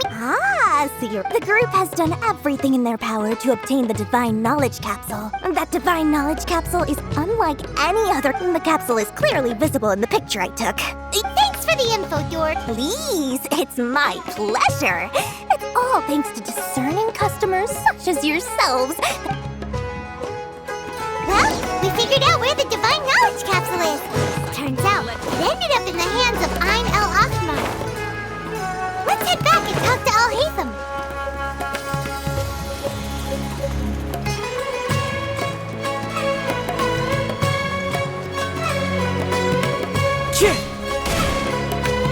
Al-Haytham, we got the info you wanted.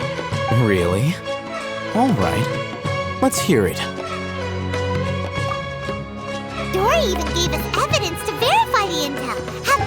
Look at that. Clear as day. It must have taken some guts just to infiltrate the scene of the era. All right.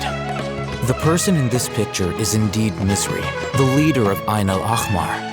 And the glowing red capsule he's holding appears to be the Divine Knowledge Capsule. In which case, if we play our cards right, when we confront them next week, we should be able to force them to show their hand. At first, Paimon didn't get why you were provoking these Ain El Ahmar guys. After we defeat them, we can finally have a serious talk with their boss and get them to lend us... Thank you for your time and efforts. Take a few days off while I make some preparations. Let's meet up again. See you then.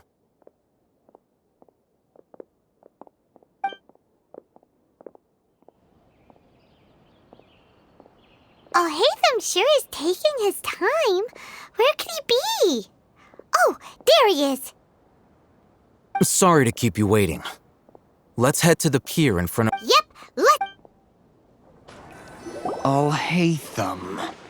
I knew you were crazy, but I didn't know you were crazy enough to actually show up. It was I who demanded that these negotiations take place. I was more worried that you might go back on your promise.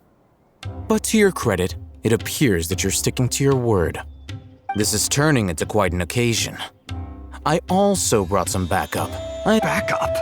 Aren't you the brat from the restaurant the other day? You've come to support this lunatic because he helped you out? Fine, your funeral. I'm not going to mince my words. Once we're done with you, you'll be nothing more than fish food. Get 'em, boys!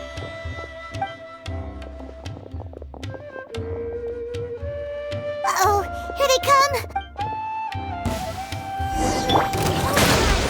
Transfiguration! Wind strata! Whirling snow! Following orders.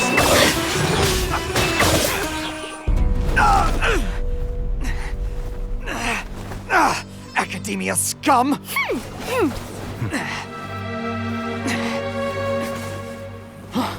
Boss! Finally! Did you use it? Great! Now we can...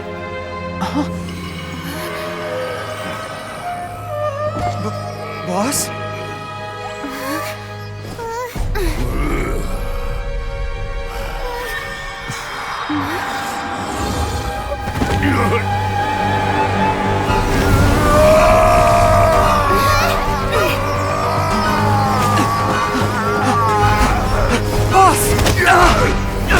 Boss!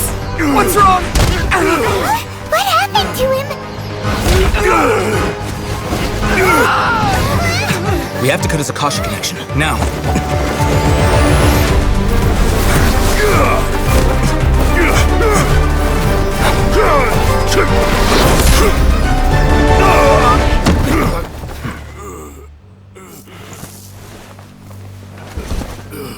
Target acquired! Arrest him!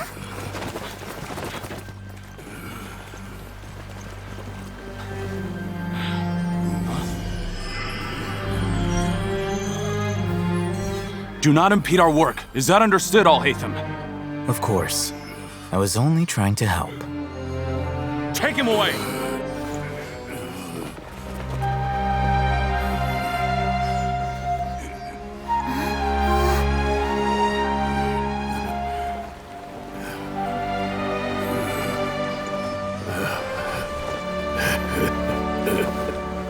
World, forget me.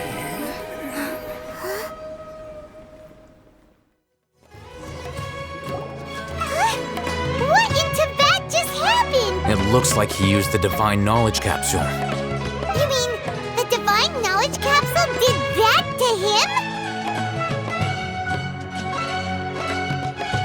Oh, yeah. You mean how some researchers go insane after— I've heard of numerous incidents of researchers in Satyavada life going insane. This Divine Knowledge Capsule does appear to be linked to the gods. But beyond— Did you hear what he said? World, forget me. What? If the mantra took him away, then that means the Academia got the Divine Knowledge Capsule back, too. Still, Paimon didn't expect the Divine Knowledge Capsule would be so dangerous. Imagine if we tried to open it. Oh, who knows what would have happened to us? As things stand, there is no reason for me to remain in Port Ormos. Oh, we were so busy trying to find the Divine Knowledge Capsule that Paimon forgot to ask you something. Since you're a member of the Academia, do you have— Truthfully, I don't. Lesser Lord Kusanali appears to exist outside of Sumeru's entire administration. Most of the time, you wouldn't know she exists at all. Moreover, since the Academia possesses the Akasha, a symbol of our deity's wisdom, everything about— I'm heading back to the Academia. It's almost the day of the Sub-Zeros Festival. Maybe we should head back too. We've been rushed off our feet over the past few days, so maybe a little rest and relaxation will do us good. Then we'll part ways here, Al-Haytham, until we meet again.